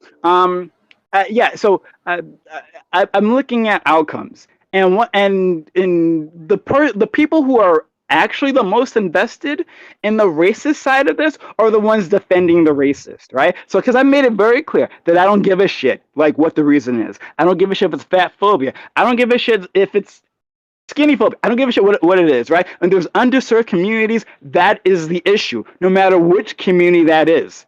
That's the problem. But in the end, even when I try to take it away from that framework of racism, you bring it back. Hey, someone, the Uber, I'm lying that they're racist, and that's the real issue here, and that makes me sad. It's bullshit. Okay, Izzy, give it a go. I hope your mic's better, man.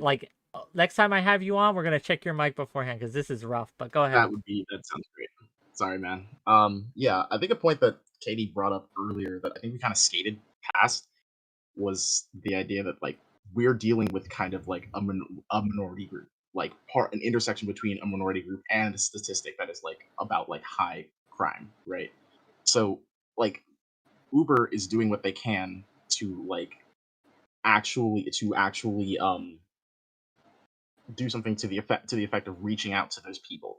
Right, because they can't necessarily advocate super well for themselves because, partly one, they're a minority, and but the problem here is that all of the incentive or all of the benefit is being provided towards the minority group, but with absolutely no security offered towards the actual drivers, and so it just kind of comes off as a threat, basically. And I don't think that it's actually effective at dealing with the actual issue.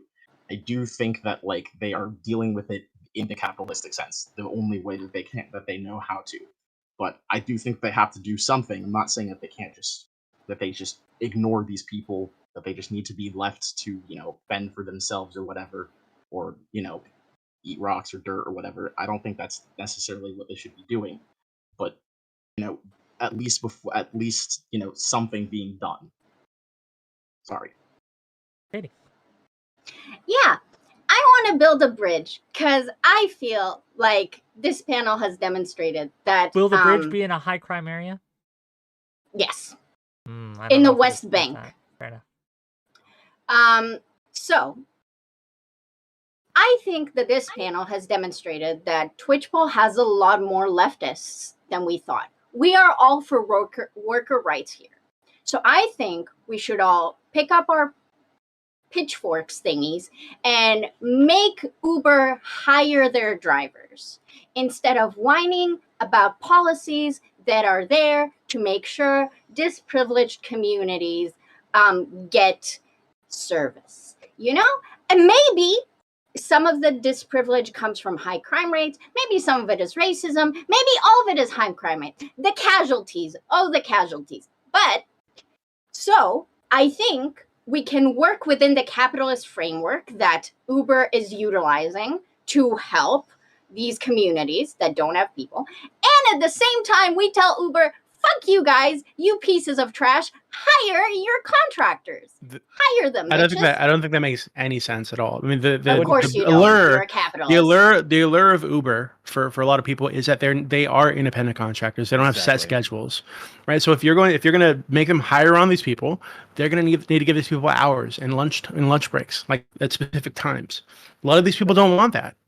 So this, in fact, we had a vote on this in California recently, and it was rejected because Uber drivers don't even want this themselves. The private contractor nature of Uber work is a symbiotic relationship. I think most Uber drivers are probably in favor of it, and it helps Uber not have to pay benefits and hourly wages and all that kind of stuff. So if they're fine with it and they don't want to be employees, and then they have to follow the policies that if they get those privileges and they want those privileges and they want to be contractors and they don't want to be protected under rights, then maybe they should deal with the policies that the company that they signed with are enacting. Okay, maybe I don't know. Nobody disagreed with this. Nobody disagree with this, right? It's a win and they have this policy. Nobody's saying they don't have a right to have this policy. What we're disagreeing with is the implementation. Some of us are disagreeing with the policy itself, right? So nobody's saying they don't have like a right. Hold on. Nobody's saying they don't have a right to impose a policy, right? Or have standards for who they allow access to their application.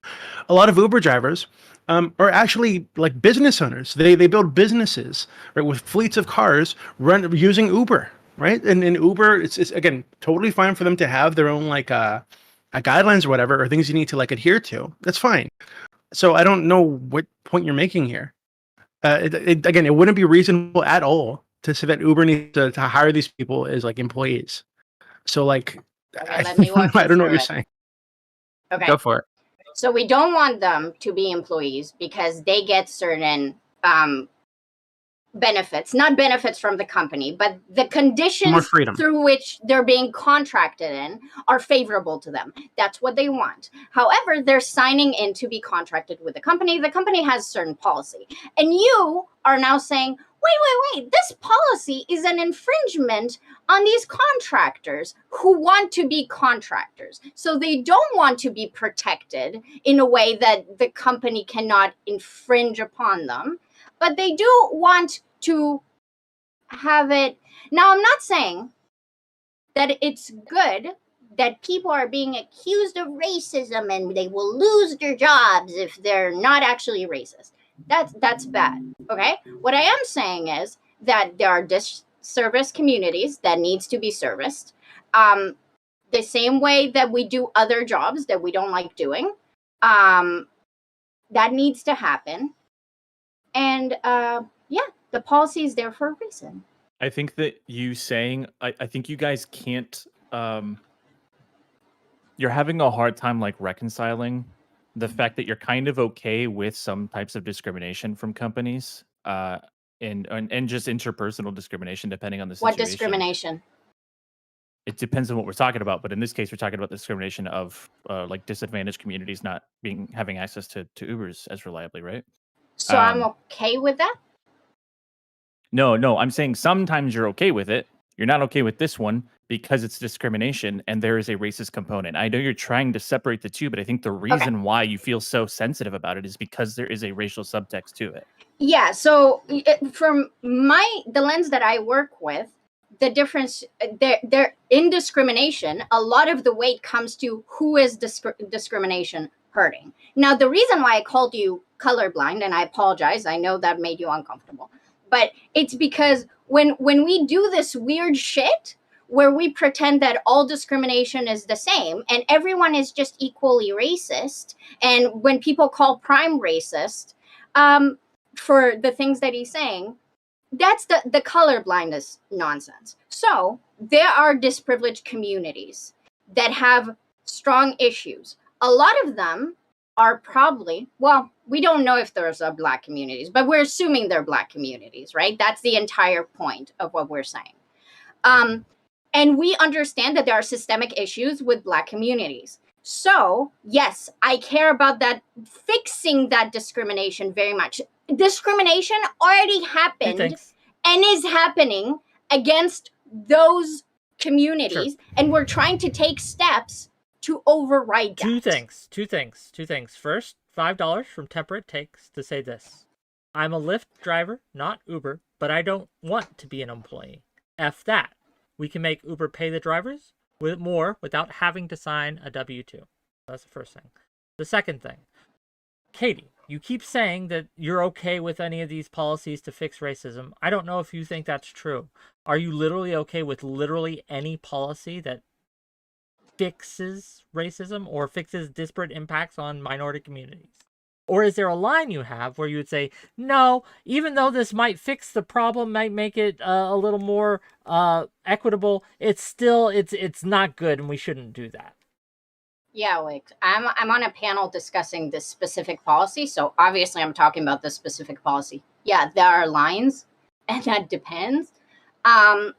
Just about what your super chatter said. Yes, F that. I'm curious about all these people on this panel that are very interested in Uber incentivizing their drivers if they think that the capitalist company that is Uber is going to pay more money to people who go to high crime neighborhoods. I somehow doubt that, but they think that's a better solution, which means they're saying we should just do this other thing that no one is going to do ever and cancel this policy who's actually trying to do something good in the process. If they think that they're losing out on rides, bullshit. If they think that they're losing out on rides because people don't want to drive to certain areas of town, then incentivizing financially the drivers to go to those areas would obviously lead them to make more money. Why do you think they don't have an incentive to do that? So you think that Uber is going to go through with it? I think they should. I'm not saying that. I'm just saying it makes sense. Yeah. Oh, it makes sense. None of us So are is Uber talking gonna to do that or the not? board of directors at Uber, right? Like we Hold up, let me call him real quick. We're talking about that. We're just saying, hey, this is got him on that hotline, that they could Do you think that's realistic? that might help to solve this problem. That That's doesn't actually involve a relatively realistic thing, I think. Yeah. like disabling drivers' accounts. You know, Wick is on the I'm phone. sure you guys are right. I'm I just not consider that- educated on this. I assumed Uber doesn't Katie, have the I'm money not- to have like financial consultants. I'm not calling you so- uneducated. I'm not insulting you or anything. No. That's my humor. I know I sound aggressive. I'm not. That's my humor. I apologize. No worries. Just jokes, bro. To be clear, I do think that you're really uneducated on the topic. You're, like super. ignorant here. That's okay, Doobie. I think you're super racist, so we're good. I don't have an ethno space. I don't It's a think little Doobie's bit weird. racist. Okay. All odd calling with Kettle Black, I guess. I think Prime, please. Oh, okay. I'm sorry, Wick. I didn't mean to interrupt you. If you wanted to go, I can wait. No, I'm fine. I have your point, Okay. and then I have some things, but yeah. Okay, sure. I think that I wish we could have like had more of an argument on like the merits, right? Like is this a good thing that we are fixing this or addressing this issue?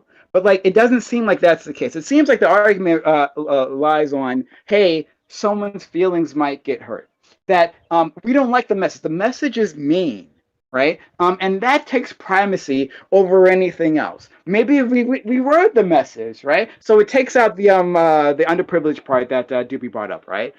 Maybe we take all that out and say, hey, you just haven't come to these specific neighborhoods. Maybe that would help. But we can't really address that because we can see that the other side of this conversation is actually very much invested in the racial discrimination part. They pretend that they're not, but once again, no matter what you do, right, no matter how you try to pull it back from this and widen the perspective, they narrow it back here because that's the thing that upsets them. No, no. And I'm going to answer your question before. So you asked me about discrimination and should all what do I think of all discrimination, right? Like, well, obviously, I'm not against the concept, right? Because I can understand that there are different types of discrimination, and they can have different amounts of impact on society, just like segregation, right? Like in general, I am not for racial segregation. But you know what? I think that like rapists, for example, should be segregated from society. So I support putting them in prison, right? I am pro segregation when it comes to racists, right? Or rapists, excuse me. The racists there, the rapists, right? So I can understand that that within Bold society take. we had different reasons to have some level of discrimination. That's great. But we, as a society, we've decided, and I think rightfully so, that racial discrimination is particularly corrosive. Sexual discrimination is also particularly corrosive, right? And I'm not too big of a fan of that lift policy that Wick brought up earlier. Okay, so two things, right? That I'll get to, but this idea that we are somehow, or the other side, and to be clear, I'm against the Uber policy as well. Just so everyone knows, right? My issue isn't that it offends me that people are being called racist. I don't care. I don't give a shit. What bothers me about the policy is I don't think it's effective. As Prime, you mentioned earlier, they've been doing this for years. For years. This isn't new. It hasn't fixed the problem. The problem is not solved or even mitigated. It literally has. What are you talking about, Wick? It actually has. No, like before black neighborhoods were being underserved, right? And now they're not. When they took this action, it made a difference. When that previous action I told you before about hiding the names and the faces of yes. of clients. I'm talking about this that one. helped. What are you talking about? This policy. The policy Yeah, currently. I'm saying both. I'm saying both of them actually have helped. Yeah, it actually has, like, just like when we took legal action against private business owners who are discriminating. This policy has helped. Why are you saying otherwise? Because this policy where they're dinging drivers, right, and saying, hey, if you don't service these areas, right, we might terminate your contract. I don't think it's. I have yet to see data that it's helped. Maybe I'm wrong. I could be wrong. Well, have you seen data that says it hasn't helped? Well, I can point to data where these. No data. He feels like it. He feels like it hasn't helped. I can point to the current situation in these communities that they're not. They are being underserved.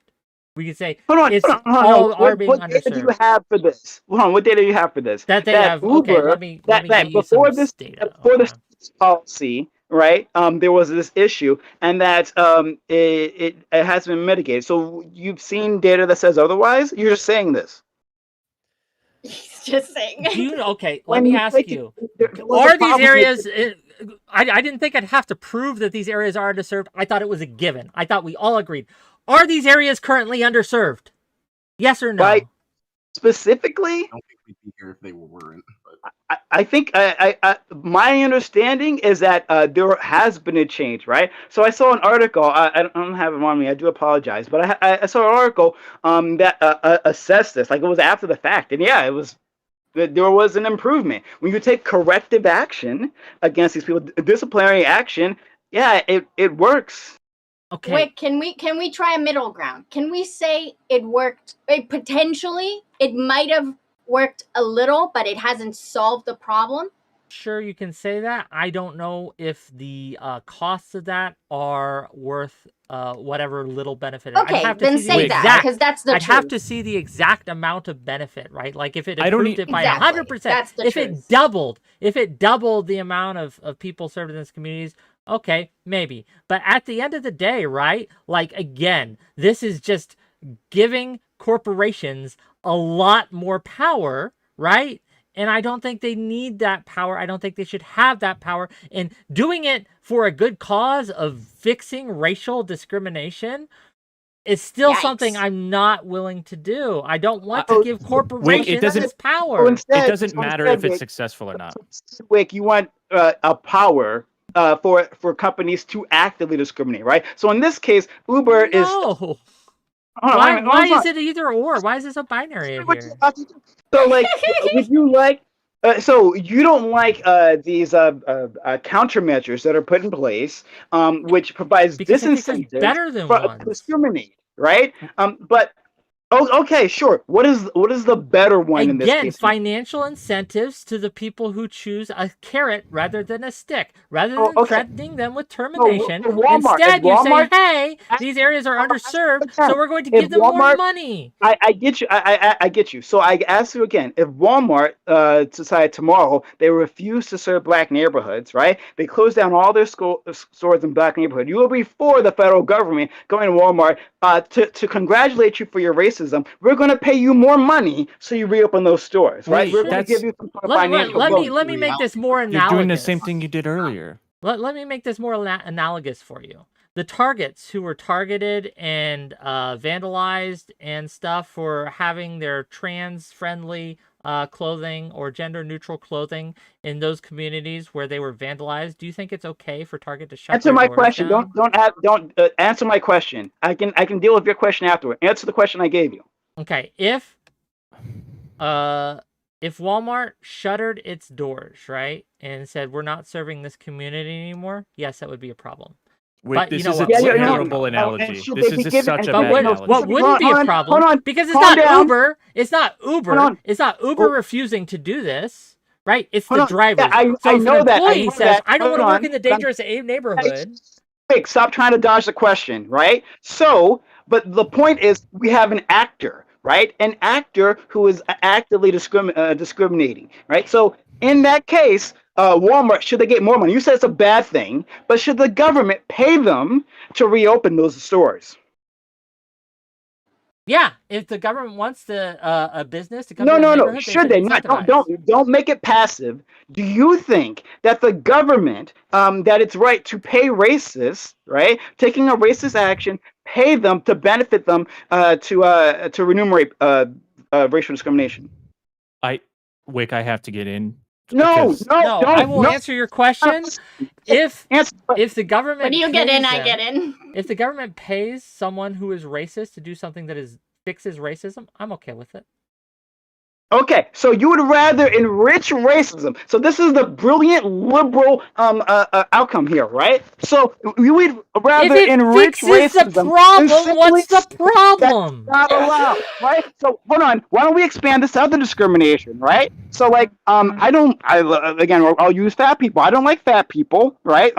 For this example, I don't like fat people, and so I'm going to discriminate against them. And this is a great money-making solution. I can up my sales, up my revenue by discriminating, telling the government that I'm doing so. That I'm not going to let those fat people, those fatties, into my store, and I can up my revenue this way. This is brilliant. Good work, liberal. All the time, companies will say, "Hey, this area, it's not profitable for us to be there. We don't want to be there." And so governments, they incentivize them to come to those areas and serve them anyway by giving them tax breaks. This actually literally happens, and it's a good thing. It's a good thing that governments incentivize companies to be in areas where they otherwise would not be by providing all sorts of financial incentives for them to serve those specific communities. Why is that wrong? That is good. It has improved the lives of the people in those communities, right? Like, it improves the lives of the material conditions of the people who live in those areas. I don't care. Right? Wait, suddenly you care about improving the material conditions? I've always cared about that. My problem with Uber's policy is I don't think it does a good job, and two, I think there are better ways. Okay, my rant's over. Kilo, give it a go. Guys, Katie and Prime. Kilo, God, I need to do something with you for a second. Okay, So here's the problem, because we're saying racism and we're saying racially motive. I don't want to talk for Prime, but for me, when we're talking about these communities, we're saying that, do we agree that the outcomes of those communities are racist. Yes, and that's why I'm objecting so strongly to what Prime is saying, because he's saying it's an active assistance to racist policy, when we both agreed earlier in the conversation that this was a byproduct of people refusing rights to certain areas. It's not an active racist thing that they're doing. It's just it's an unfortunate consequence. Okay, okay. So we're not quite on the same page. So do you? When I call it a racist outcome, but you wouldn't call it a racist outcome because there's no intentionality to be racist? The intention is not racist, yeah. Okay, but so can we just find a way to call it that? Like... Well, no, that's why his analogy for Walmart is bad, because because I would say that racist outcomes are racist even if you don't intend to be racist. That's what systemic racism is. That's not true either, but sure. No, I think most systemic racism comes from actual racism. Like gerrymandy like minority communities because they know that they're going to vote Democrat, so they don't want them to vote. Like, that's racist. Okay. I'll back out on this, but the point of... I like bringing up systemic racism because the point of systemic racism is that no individual has to be racist inside the system to generate racist outcomes. But fine, whatever. You guys have spun this web of like confusion and like poor analogies and like all this other nonsense, and I like don't know how to like work my way out of it. Because so Prime insinuated that the like discrimination, in his attempt to say that sometimes he's okay with discrimination, he brought up rapists, as if there's any concern about you wrongfully discriminating against a person who has actually 100% been convicted of rape. You usually care more about immutable characteristics and like stereotyping people when you can't know like what it is that they are like as a person. Wick, you seem to care very strongly about whether the policy works or not. I don't care if the policy works or not. It's very intuitive that a policy like this would probably work. The problem is, like I said, I'm not willing to sacrifice workers potentially losing their jobs over racism, accusations of racism, in favor of hopefully trying to mitigate some of the systemic issues that have caused places to be disadvantaged that are primarily primary government. There's some evidence of racism. Let's be clear about that, right? So we really have evidence of their actions, of their disparate impact. I'm sorry. And that's not evidence of racism. We don't know in their heads. Yes, we don't know in their heads. They don't call it racism. You can't know. Because I know it's very sensitive. Disparate impact doesn't mean racism. You're assuming that all of them are racist by saying I know. Okay, I know. Sorry. Okay, you I didn't want to go ahead. Kilo, I didn't mean to hurt your feelings, right? Hurt your white feelings about this. So I won't use the word racism, right? Not white feelings, just feelings. Now you're being a racist. Now you're just racist for example. I won't use the word. Prime finish, and then let's let Prime get his black rage out. I know it won't. I know it upsets you. All right, so I won't use that word. Okay, great, right? They're doing a bad thing, right? And we don't like when people do bad things. So we have evidence of them doing bad things. Now we don't know in their heads, right? If their character is bad, that's true. Like Uber can't mind read them. That's right. But we want them to do good things, right? And so we're going to take disciplinary action so they do the good things, right? But it's not racism because, again, I know that makes you really fucking upset that someone somewhere might be called a racist. Not the fact that these communities are being underserved, not the fact that they can't access these services, right? Because someone might be called racist, and they're not racist because we know that doesn't exist. This is the third time that you've done this, and Katie, you did this earlier as well. No problem. No. You guys keep saying, well, you're so upset at the notion of somebody being called racist. It hurts your feelings, your white feelings, whatever the fuck. That's not what this is about. This is about someone losing their job. If someone gets called a racist and they keep their job, that's fine. Kilo. We're talking about removing their income. Kilo. So here's the thing. The reason why I went on this little tangent earlier is because, again, when I say racist, when Prime was just talking now, we're saying if the outcome is that it is disproportionately harming this population, it's racist. That's how we're using that word. And now we're using a different word because if we say racist, the only thing you can engage with is I intend to be racist, which is not how most racism works anyway. Nobody intends to be racist. Yes, I understand. Yes. Good. Okay. So it does not change the fact that a lot of people are making certain choices with the best heart as possible, trying to protect themselves in a way that harms a certain community in a racist way. I completely understand this. Yes. Okay, Okay, but good. it's not racist. Don't call it racist. Okay. But here's the thing. Okay. Wait, Katie, wait. I need to I'll help interrupt. you. I need to will interrupt some housekeeping. I said 6 to 8, and I want to make sure everyone, right? I respect people's time. I do want to keep this going, right? I just know Prime might have a show. I don't know if your internet's back up or not, dude.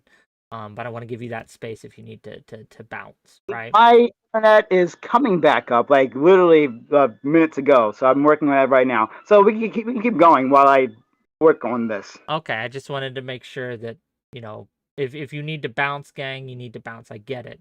Yeah, I actually do need to go soonish, mister. Yeah. Just FYI.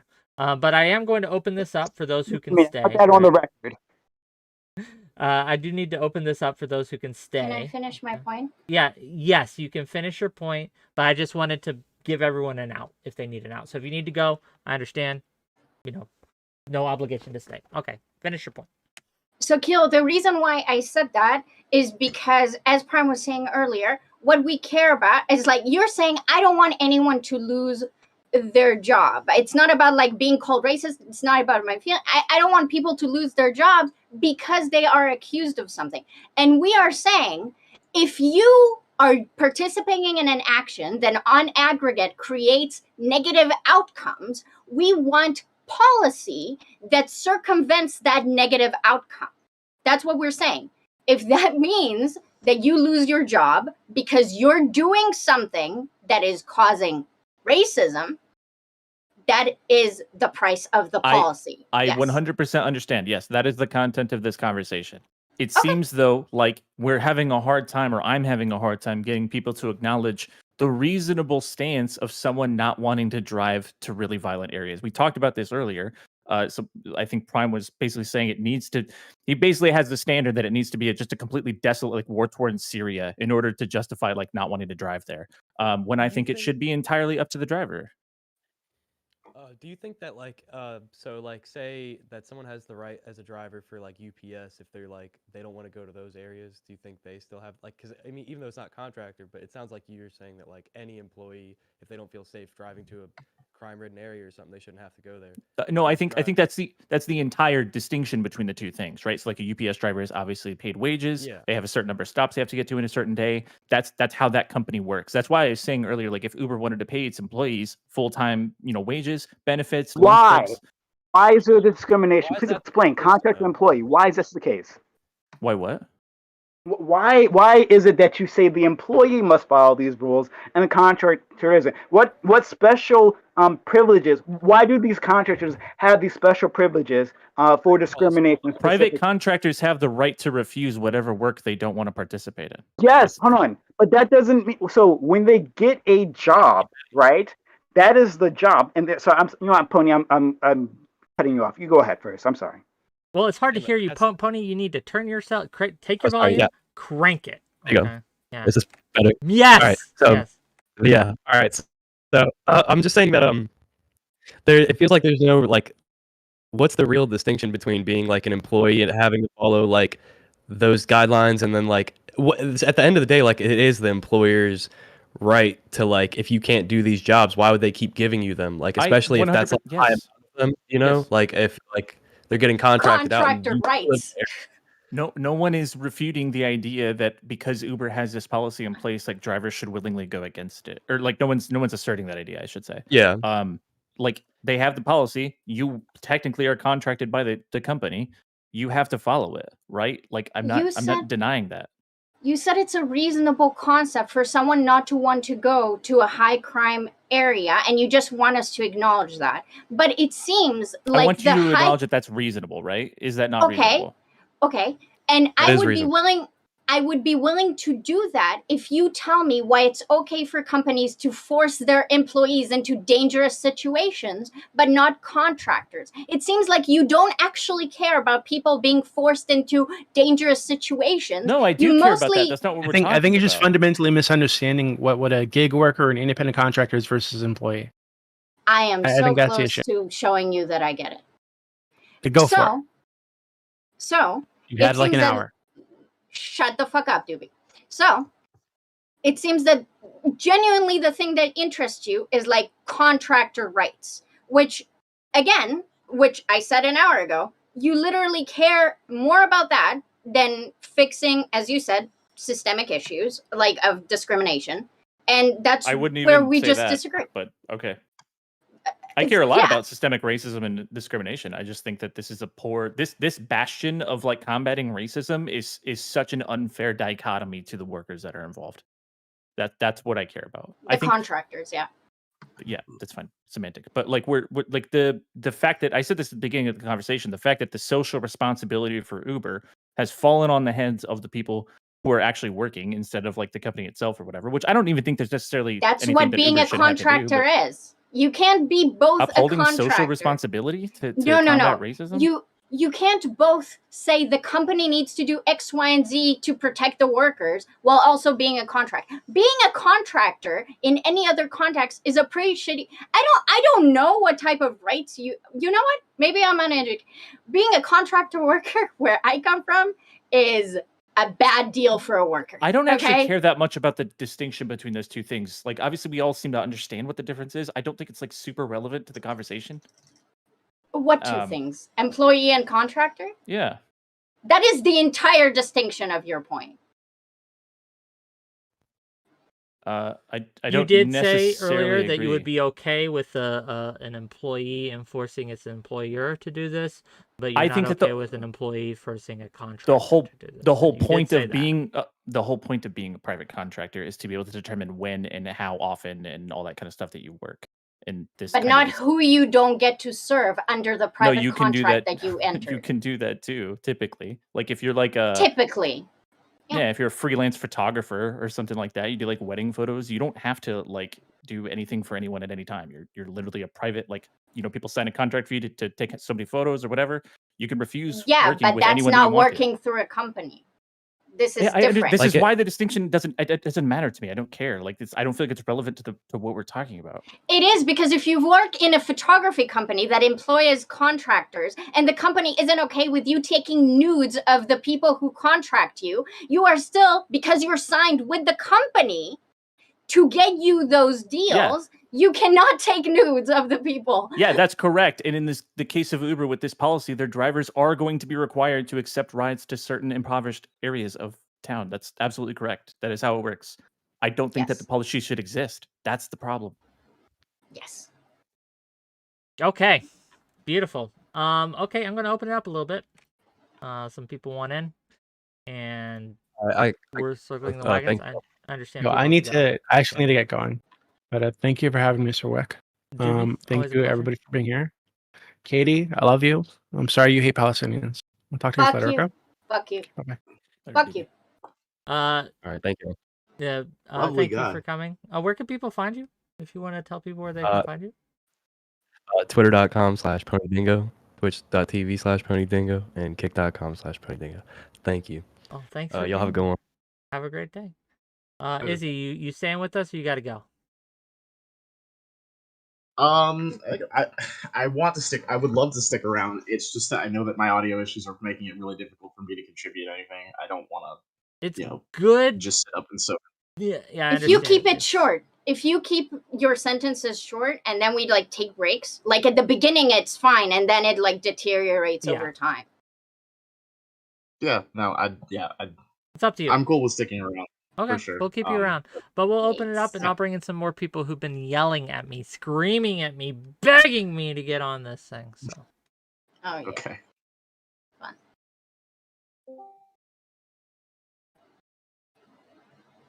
Hello? hello, you're live. Hi, can you hear me? Yes. Great. I took notes.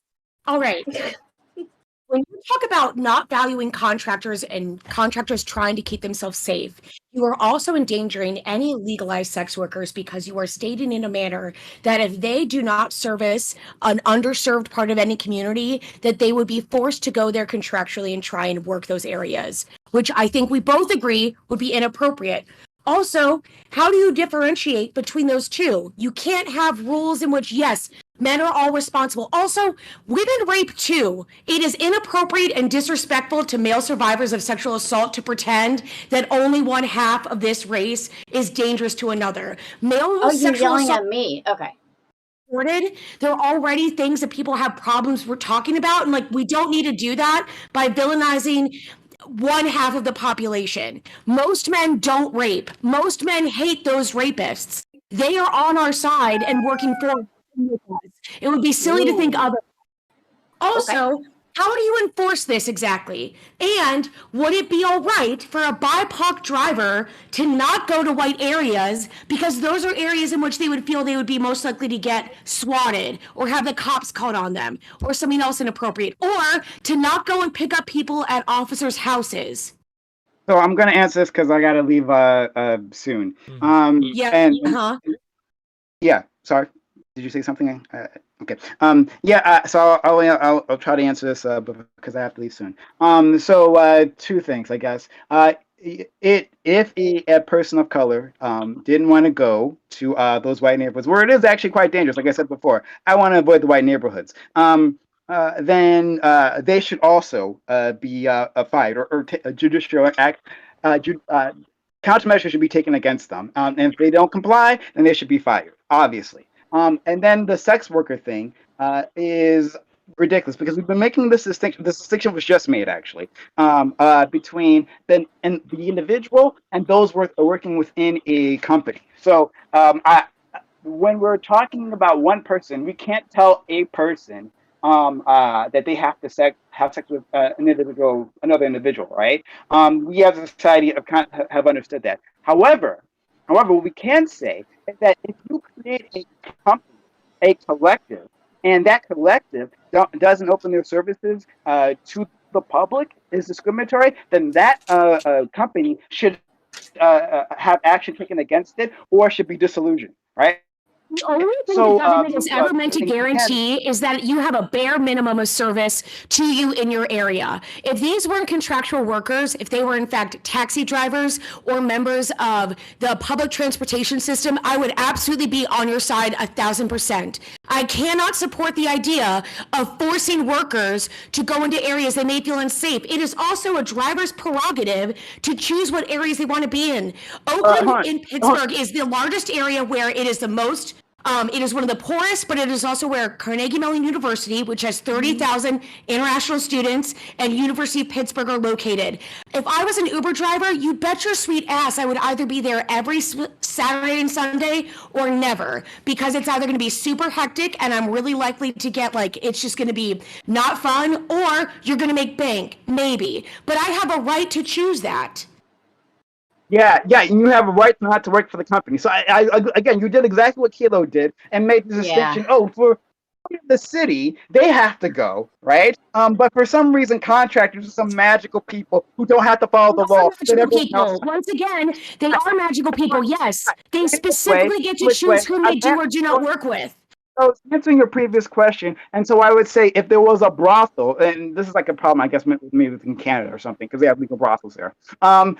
Brothels should not absolutely, the establishment should not be able to discriminate against the customers that walk in. They should provide a minimum level of services to those customers that walk in. That does not say that any individual worker, any individual sex worker necessarily has to give them that. We're just going to put down that they must sleep with and must figure out amongst those sex workers which ones will end up biting the bullet and sleeping with that undesired population. Yeah, are you out of your mind? So if they cannot provide a person, so if you have a collective, right, of white nationalists, explicitly white nationalists, right, sex workers. I don't know why you're bringing up white nationalists. What if this is an all-black sex worker brothel and they don't want anyone any darker than, I don't know, a Nigerian?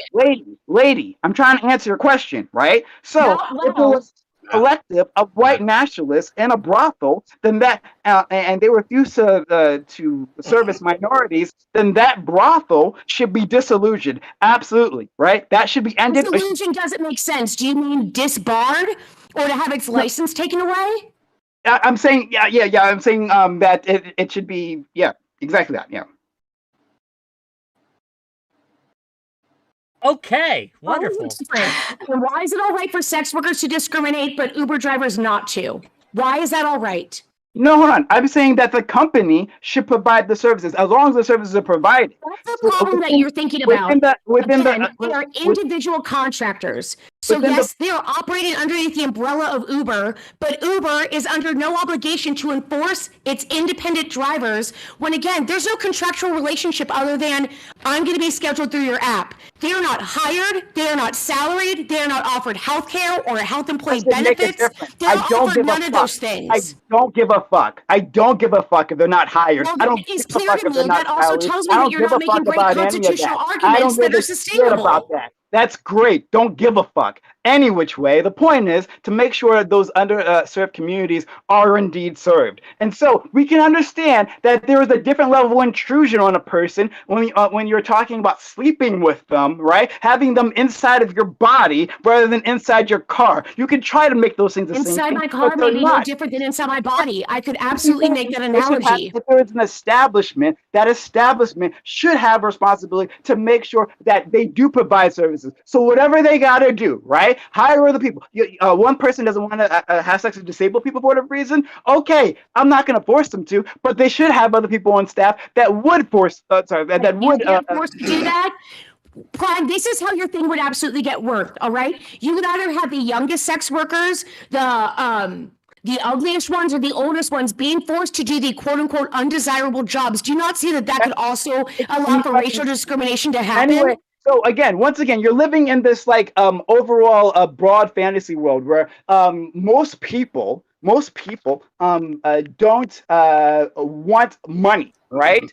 They want money, right? Sex workers get in there to make money, and so they're to imply that I thought it was for art. it's impossible. It's literally impossible to find a sex worker who's going to have sex with customers, right? Yeah, you can construct this fantasy world in which people where it's totally unreasonable to find people to actually service the populations necessary, or you can live in the real world and realize that if they're not serving them, they're doing it on purpose, right? I can understand that, but apparently you can't.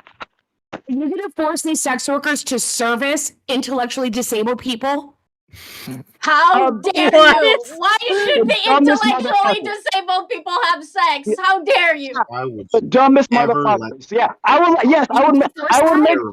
I will make sure that Wick So you're can get going his to dick enforce sucked. Absolutely. state-sanctioned rape in order to stop contract worker. I'm so sorry. Not that R word. I'm so sorry, Wick. I'm so sorry. I take it back. I'm sorry, how did we get here? I You brought it up. $10 from 𝕍𝖓. 𝕍𝖓 has paid me money to say this, and then I want to get some of the other newer people in too. 𝕍𝖓 for $10 says, as an engineer, I have seen contractors refuse dangerous jobs, and I cannot legally force them to. With people in my company, I am obligated to provide appropriate training. If I can't, then they can refuse to.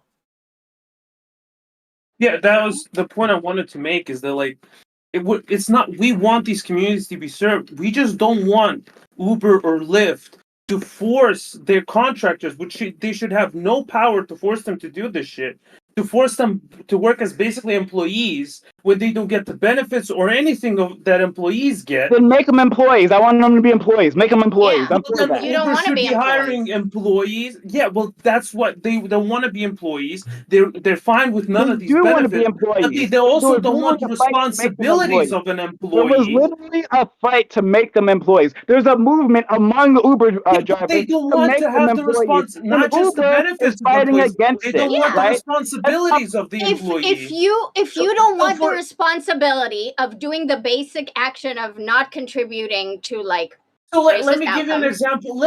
Let's say that black people ride from 3:30 to 5:30 p.m. Should Uber have the right to be like, you either have to log in and work at that hour because the outcome is racist, or you're fired. Should Uber have that right? Absolutely not, because that's not how contractor obligations work. These are not salaried employees that work specific hours or specific areas. That's the Okay. point I'm trying to make. You want to serve these communities, sure, but then don't infringe on the right of the contractor when they get no benefit of that. Katie, I think it's kind of wild to say, like, if the worker can't handle the simple, basic responsibility of combating dealing with widespread black systemic people. racism. No, it's not white. It's not combating white mean, that's supremacism. what we're talking about. So if that's what you're saying, yeah, I don't think my workers should feel like they should bear the brunt of the social They're not doing responsibility that. for- Hold on. They're not doing that. That's not. I'm sorry. That was addressed to someone else. I apologize. It's You're good. trying Joe. to force the contractors to pick up where the government has let down those underserved communities, and you are directing your rage at the inappropriate targets right now. Yes, Wow. Uber You mean could the one definitely discriminate? incentivize. The Uber discriminate. could definitely incentivize its contractual workers to We are- maybe they could pay them more if they worked overnight. Maybe they could pay them discriminate. more if they did go into the sketchier We are- areas. we are However, they directing don't, our- and that's our not rage to something to discriminators. punish contractors for. I am very the discriminators. Yes, actually, the people who aren't serving the community, that's the one that this policy targets. Obviously, that's the problem. They aren't responsible for all of racism, the history of racism. Acknowledged. You got it. Brilliant point. But they are responsible for their own actions. And if it seems from the evidence that's gathered that they are doing that racial discrimination, then we're taking action against the fucking racists. And fuck. There's no way for them to even make a racial discriminatory question based upon their riders, because you don't even know that every rider has a picture attached. Also, there's no way for them to say, if they state that they just don't want to go to Oakland, that's not a problem. I'm sorry. Let me explain how Uber works here, because you don't know. That's fine. No problem. All right. I'm gonna educate you. So Uber doesn't let you know, right, who the rider is until you are approaching their house, right? They did this specifically, guess what? To combat racial discrimination. Because earlier at the start of Uber, they did show their pictures. They did show their names, right? And they could tell from the picture, they tell from the names that they're black. And then all of a sudden, black people weren't being served. And so they hid that from them specifically. And you know what? It fucking worked.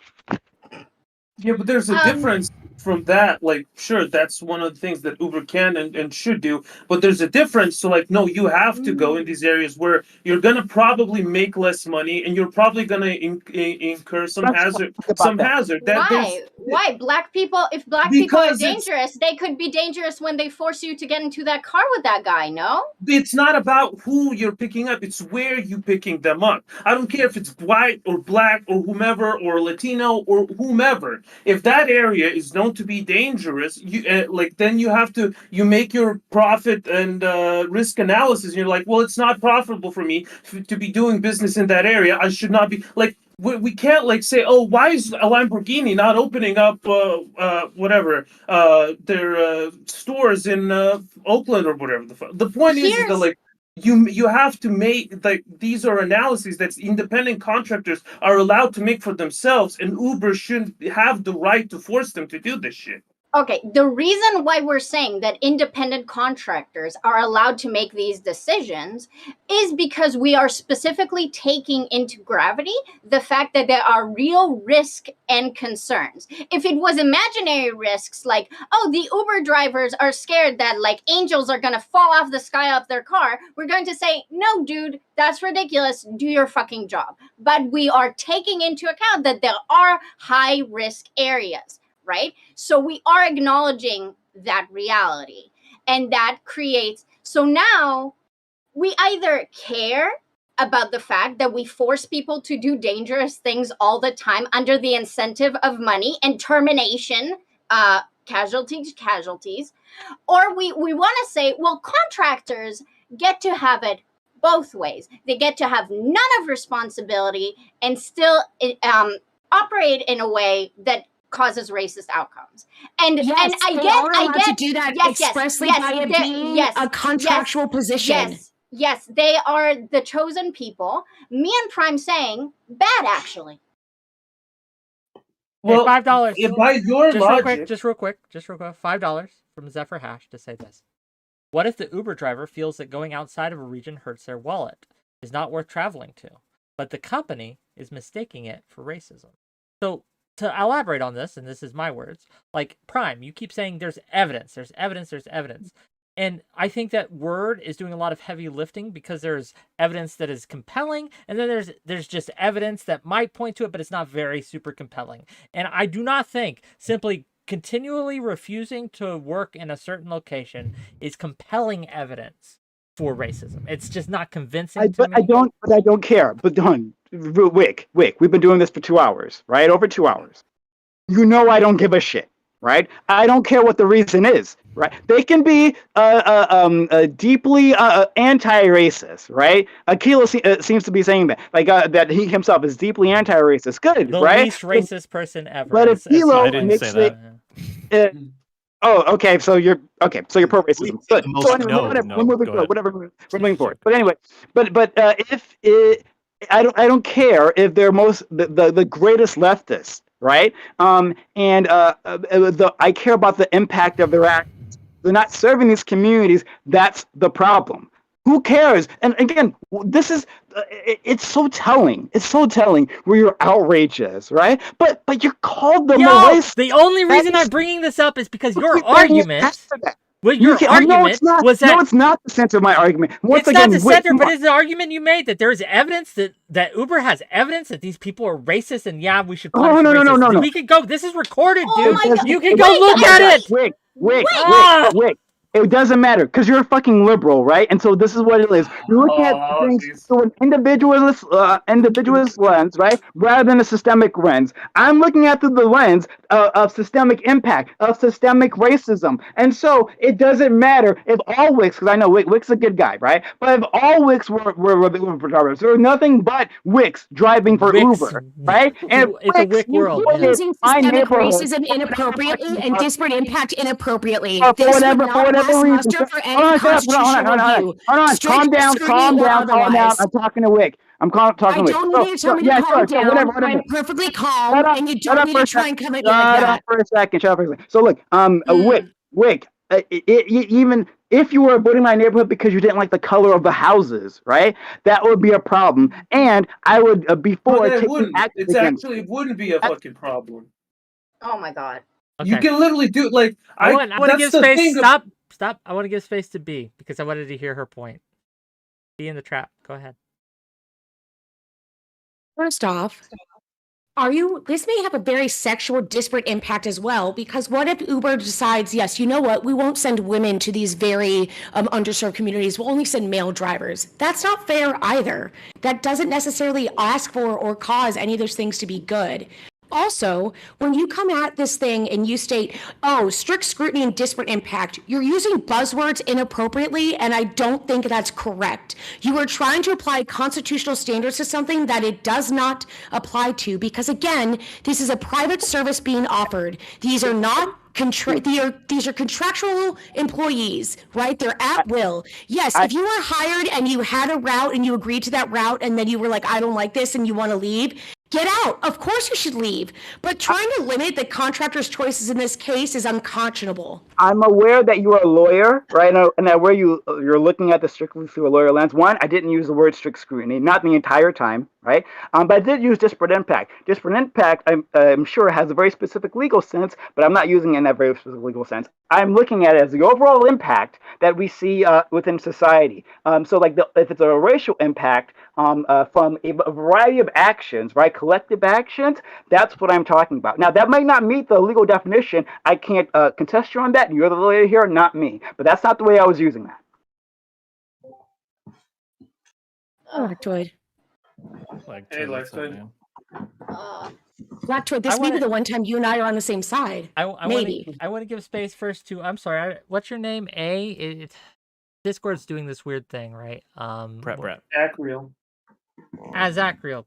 I want to give you some space, and I want to give Brat, Lactoid, and the rest some space as well. So go ahead. I was going to say that either way you slice it, as contract workers, the company cannot compel their behavior, period. All they can do is either fire you or, like Wick said, maybe incentivize you to go to those areas. So if you're going to fix it, making them employees, the company doesn't want them to be employees. They lose shitloads of money that way. Uber does not do anything different than a taxi does. You can't optimize driving a car from A to B. It's just you have to pay for gas. You have to pay for the upkeep of the car either way. They're only making money because they're contractors. I have a question. This is the equivalent of what you guys are making. Is like, let's say there's a McDonald's franchisee that wants to expand and open a second franchise, McDonald's. You want McDonald's to be able to come to that franchisee and say, no, you have to open in this specific neighborhood, or your agreements are null and void. The idea that like that much enforcement to be done is just unconscionable to me. Is what Uber doing illegal? No. Okay, so it seems that a lot of people on this panel are saying the status quo has been this way, and you can't just come and change it because it's like this, and it's meant to be like this, and this is how we want it because it's comfortable and convenient. And then I'm saying, well, you clearly don't actually care about people being in harm's way because you're not whining about employees being put in harm's way. You specifically just want to reserve the chosen people's stance in society. And I'm saying, well, fuck you then. It's legal. Chosen people stand. Who are the chosen people? Employees. Can you wait? Hey, The employer has $5, liability. real quick, stop, all of you. $5.50 Canadian cents, unfortunately. From Rabid Wombat to say this. Oh God. Enemy of labor Katie has asserted you can force workers to do dangerous labor. Should we charge higher fares to compensate workers for added risk?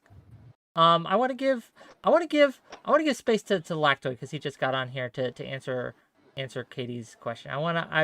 Only because I want Lactoid and B to publicly agree, and I'm curious to see how this goes. Lactoid, go ahead. Well, I'm sorry, Wick. Well, first of all, can you hear me okay? Yes. Okay. Well, I don't know if I'm gonna agree. I'm actually look. I don't like Prime's logic. I don't like Katie's. Are we logic. gonna agree? Potentially. The idea of like systemic whatever. I don't care. Here's my question. Don't the riders have an agreement with Uber? And if Uber wants to change their contract, their consensual contract with their drivers to say you have to drive here, can't the drivers just quit? Yes, that's been the point. You're talking about like an independent. You're talking about like an independent contract, right? But doesn't Uber also have an independent contract with the drivers? Yes, of course. No, none of that. Wait, I'm so confused. That was always an option. Clearly. Well, Uber can't Uber No can't one's force taking them away. at gunpoint to like drive there, right? They can just No, but no, if no the one's saying company that they starts can. making prescriptions about when and where you have to do your job, it crosses the line from contract work to employment. It starts to gray it, and you could argue it in court, and the company would have to make them Getting employees. people around would absolutely make them This more is- contractual and. Oh, okay. Go ahead.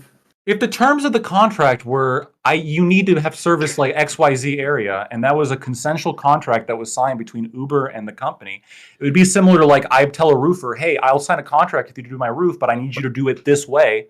If they sign the contract to do my roof that way, how is that problematic? Like, am I wrong for telling the roofer that I want a certain color of tile? Microsoft Yes, he's a wants- contractor. whenever You you can't are- tell him. Whenever you are a third-party Microsoft contractor, I've never wants- driven for Uber or Lyft, so I have no idea how it actually works. So, but to Microsoft my wants to understanding, Stop. control- Let B finish. Let B finish. Go ahead.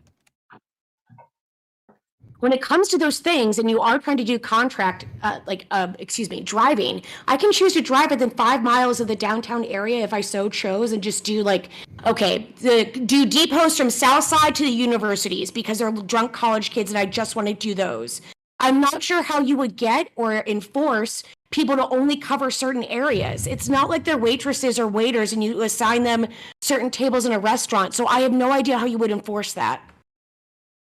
Well, they're not assigning it, right? They're just saying if you don't hit these certain areas a certain amount, that's like the part of our contract, so we're not going to continue working with you unless you do X, Y, Z. Yes, I mean, But what if like, that area is 12 miles out and I only do things 4 to 5 miles from my house? Well, I mean, at that point, it'd be very similar. The argument as to people getting up like Oh, you're social being media, such right? a contrarian's devil advocate, you salty little biscuit, Lactoid. You are Salty, I'm dead little- serious. I you are told so Wick. inconsistent right now. You are so inconsistent. I am not. I told Wick my You would position never before I agree even with a came on company here. forcing people to interact with other clients that they don't want to. You are so full of it. Lactoid, Don't not work for the forcing people company. to We interact. established on the panel earlier that no one is saying that Uber doesn't have a right to institute this policy. Hello? Hello? And Wait. Mm. Anyone hear Prime. me? Yes, Prime. Do you have to go? Hello? I wasn't sure if I was still here. I gotta go right now, and so does I my gotta friend bounce too. Lactoid. Okay. This has been great. This has been fantastic. Thank you, everyone who came in here and fought with me. I do appreciate all of you. Kilo, I was really hard on you, but like I don't actually have anything against you. I want to make that very clear. I'm starting my stream now. We're going to be talking about should the government be responsible for future generations when it comes to climate change? Can you sue them over that? And what's the other thing? Fuck. Banning pride flags. Is it should the government be able to ban pride flags on public lands? All right. So if you want to come and join me after you're done with Wick, of course, that'd be great. We might be have a- all joining you together once we're done here, but yeah. Bye, Prime. Have fun Prime, torturing dogs. Lactoid, good luck. Kilo, you had a thought. Finish that thought, please. I don't recall what I was saying. I was saying that it seemed like he was objecting. Lactoid came in objecting to the idea that someone would have a problem with the policy because they're like, if you don't like it, you can just quit. And I'm like, yeah, but that's the same he just doesn't call it casualties when people lose their jobs. It's just people It is not if it's wanting to do the contract Wait, no, anymore. it is if it's not justified. So if someone loses their job because Uber says that they were being racially discriminatory, and that's But not what they they were didn't. doing. What? But they don't. They don't what? They target the areas geographically, right? But That I was mean, the some point. people might be being racist, but the point is that they're like more than like. I can't speak to the mindset of every single fucking Uber driver. All I can say is No, that I mean Uber. Uber are not saying you are racist, so we're firing you. They're saying, hey, you're not hitting enough of these points that we want you to hit. So Wait, hold on. specific policy is under their. Katie didn't get the thing. Okay, Katie didn't get the thing, so excuse her. But they are specifically listing the reason that they'll be terminated is due to discrimination. okay, discrimination against the area, It right? does. It lists minority residents as one of the criteria for what they're talking about, and it is Can under I their. read it? It is in their I'll anti-discrimination. DM it to you. I'll DM it to you. But Izzy, while I DM it to Izzy, give it a shoot your shot, buddy. Yeah, I think like I've said before, the legal route is super not for me. But I do think that like sort of like aggressive like deprioritization of like drivers who happen to turn down jobs in specific areas that are like high crime or heavy with minorities is totally fine. And instead of it being like, hey, we're gonna hit you with a lawsuit, I'll be like, listen, have you noticed you've been getting a lot less rides lately? It's probably because you've been turning down a lot of rides in a lot of areas that are underprivileged, and we can probably compensate you for the cost and for the fact that you are risking your person technically. I think that would be more sustainable. That would work a lot better. This is simply the first iteration of like attempting to address an issue of underprivileged communities not getting the help that they need. I'm still not cool with like them getting sued, but if they just end up getting offered jobs less, that's the same as what happens to any other contract. Temperance, go ahead. Yes, thank you. Can y'all hear me all right? Yes. The audio is beautiful, and I'm so grateful. Beautiful. All right, so someone who is a 1099 contractor, let me try to clarify some things that I think that people don't seem to quite understand. And if if I say something wrong, please, people are free to correct me once I'm done. Is 1099 contractors are basically self-employed. We are our own business owners. We decide our hours, what areas we want to work, yada, yada. Our only connection to the apps that we contract with is basically they send us work. They basically send us leads. Hey, there's this job. This is how much it's going to pay, because actually most of these apps do tell us how much we're going to get paid before we accept the job. And then we either accept it or decline it based on how much they're offering to pay us. Now, I'm not saying there's not a racial aspect to it. I'm sure there is among some, but for the majority of us, it's just, how much am I going to get paid for this particular job? Is it enough to make it worth taking this job? Now, most of the apps do have like a reject threshold where you're only allowed to reject so many jobs before they terminate your contract, because they don't want to be sending somebody a whole bunch of work and that person keeps saying no. But as far as them dictating to us in any way or us telling us how to do our jobs, they are very limited in that because we are not employees. We are a business that they are contracting with to do work for them. And I was saying before, that distinction must be kept. Microsoft once got in trouble because their contract workers were allowed to go to events where employees, would go to have like parties or whatever for something the company was doing. If they invited contract workers, then the government told them, no, that's employee benefit. If you want them to go, they must be made employees. Otherwise, they cannot go, period. Yeah, payroll fraud among businesses trying to label their employees as 1099 contractors when they do not meet that qualification is rampant. It is a huge problem. Similar situations with unpaid interns and stuff like that. But yeah, that's the point, is that you want contractors to maintain certain freedoms because those freedoms come at a cost of other benefits. So if you want Uber to serve these neighborhoods, they should be forced to have certain employees. I think they should just be paid more. Or like incentivized or something like that. But the thing is, we're not against helping underserved communities. We're against that coming at the cost of other people's rights. That was the whole point that I feel like I couldn't really get across to Prime, because every time I would say this, he would say, I guess you don't care about racism and you don't care about the discrimination and you don't care about, or maybe not even the racism. He was actually I think I think honestly he was saying it's like, I don't care about giving rights to the disadvantaged community. And I'm like, no, I do care about that. I'm just not willing to sacrifice this other thing, which is people getting unjustly fired from their job for being accused of being racist. And it's not like I'm like offended that they're called racist. I'm offended that they lost their job over it. Do you know what I mean? Yeah, Well, exactly. And yeah, go ahead. Sorry, if I could just make a point, is the biggest problem I had with Prime's argument was he was basically saying that me, as a business owner, as a contractor, that I should be willing to take less pay, to take money out of my pocket to serve these disadvantaged communities because I don't make a regular wage. About 60 to 70% of my income comes from tips, because most of these apps don't pay us for crap out of their own pockets. They put that cost onto the people who are asking us to do this work for them. So basically what he is saying is that, again, I should be willing to take a pay cut to help these disadvantaged communities, completely regardless of any potential for violence or crime. I'm not even going to entertain that argument. For me, it's purely a money choice, as if I get a job that says we're going to pay you $5 to drive 10, 15 miles to go pick this person up, take them where they want. And then, I have to account, again, for wear and tear on the car, gas, they pay me $5 to drive 15 miles. That's $5 in half an hour. Right. Less once you take gas out of the equation. Right. And I think that whenever one signs up as an Uber driver, or sorry to interrupt you, Kilo, or as a contractual worker, the biggest and most important thing is that you are knowingly entering into something and that you know everything one must do prior to the beginning of the employment. What we are looking at is a retroactive attempt and a way to punish certain drivers by saying this looks to be racial discrimination, when it could just be, speaking of myself, I could just be a dumb bitch who gets lost even in her own home city if I go outside of a 5-mile radius of my home. That doesn't mean that I don't want to serve other communities. It means I don't want to get lost.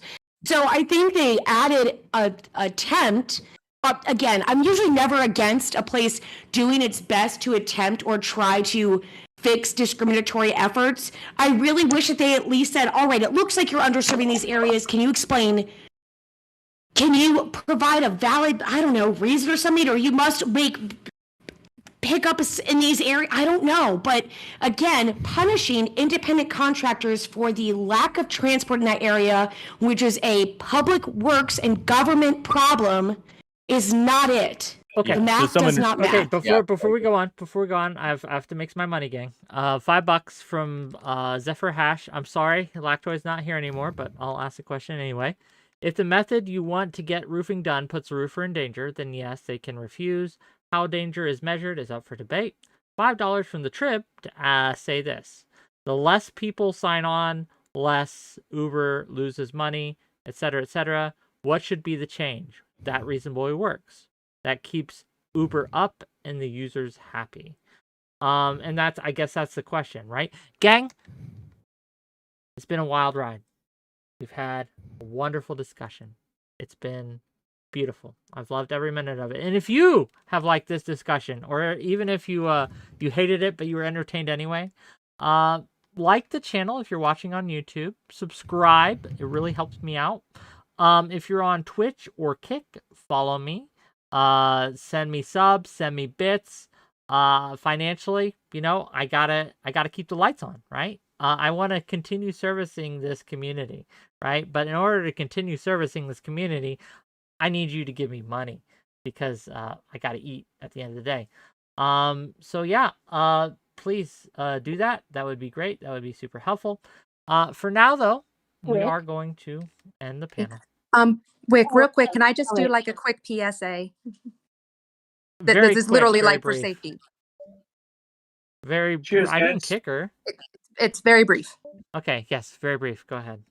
All right. If y'all or anyone you know, anyone who is listening to this knows an Uber driver, knows a Lyft driver, knows a taxi guy, I don't care. Please tell them, go on Amazon, spend $60 on a car barrier to protect yourself from your passengers. I see too many drivers who don't do that, and it's very dangerous. True. Please. All Wick, right, thanks I'm for done. having me on, dude. Dang, do it. I'll see you guys later. We will, Thanks for having me on, Wick. yeah, we'll raid out into Prime Kai, so make sure you spam him and let him know it's a hate raid. So for now, bye. Take it easy. Okay. See you guys later. Hasta luego.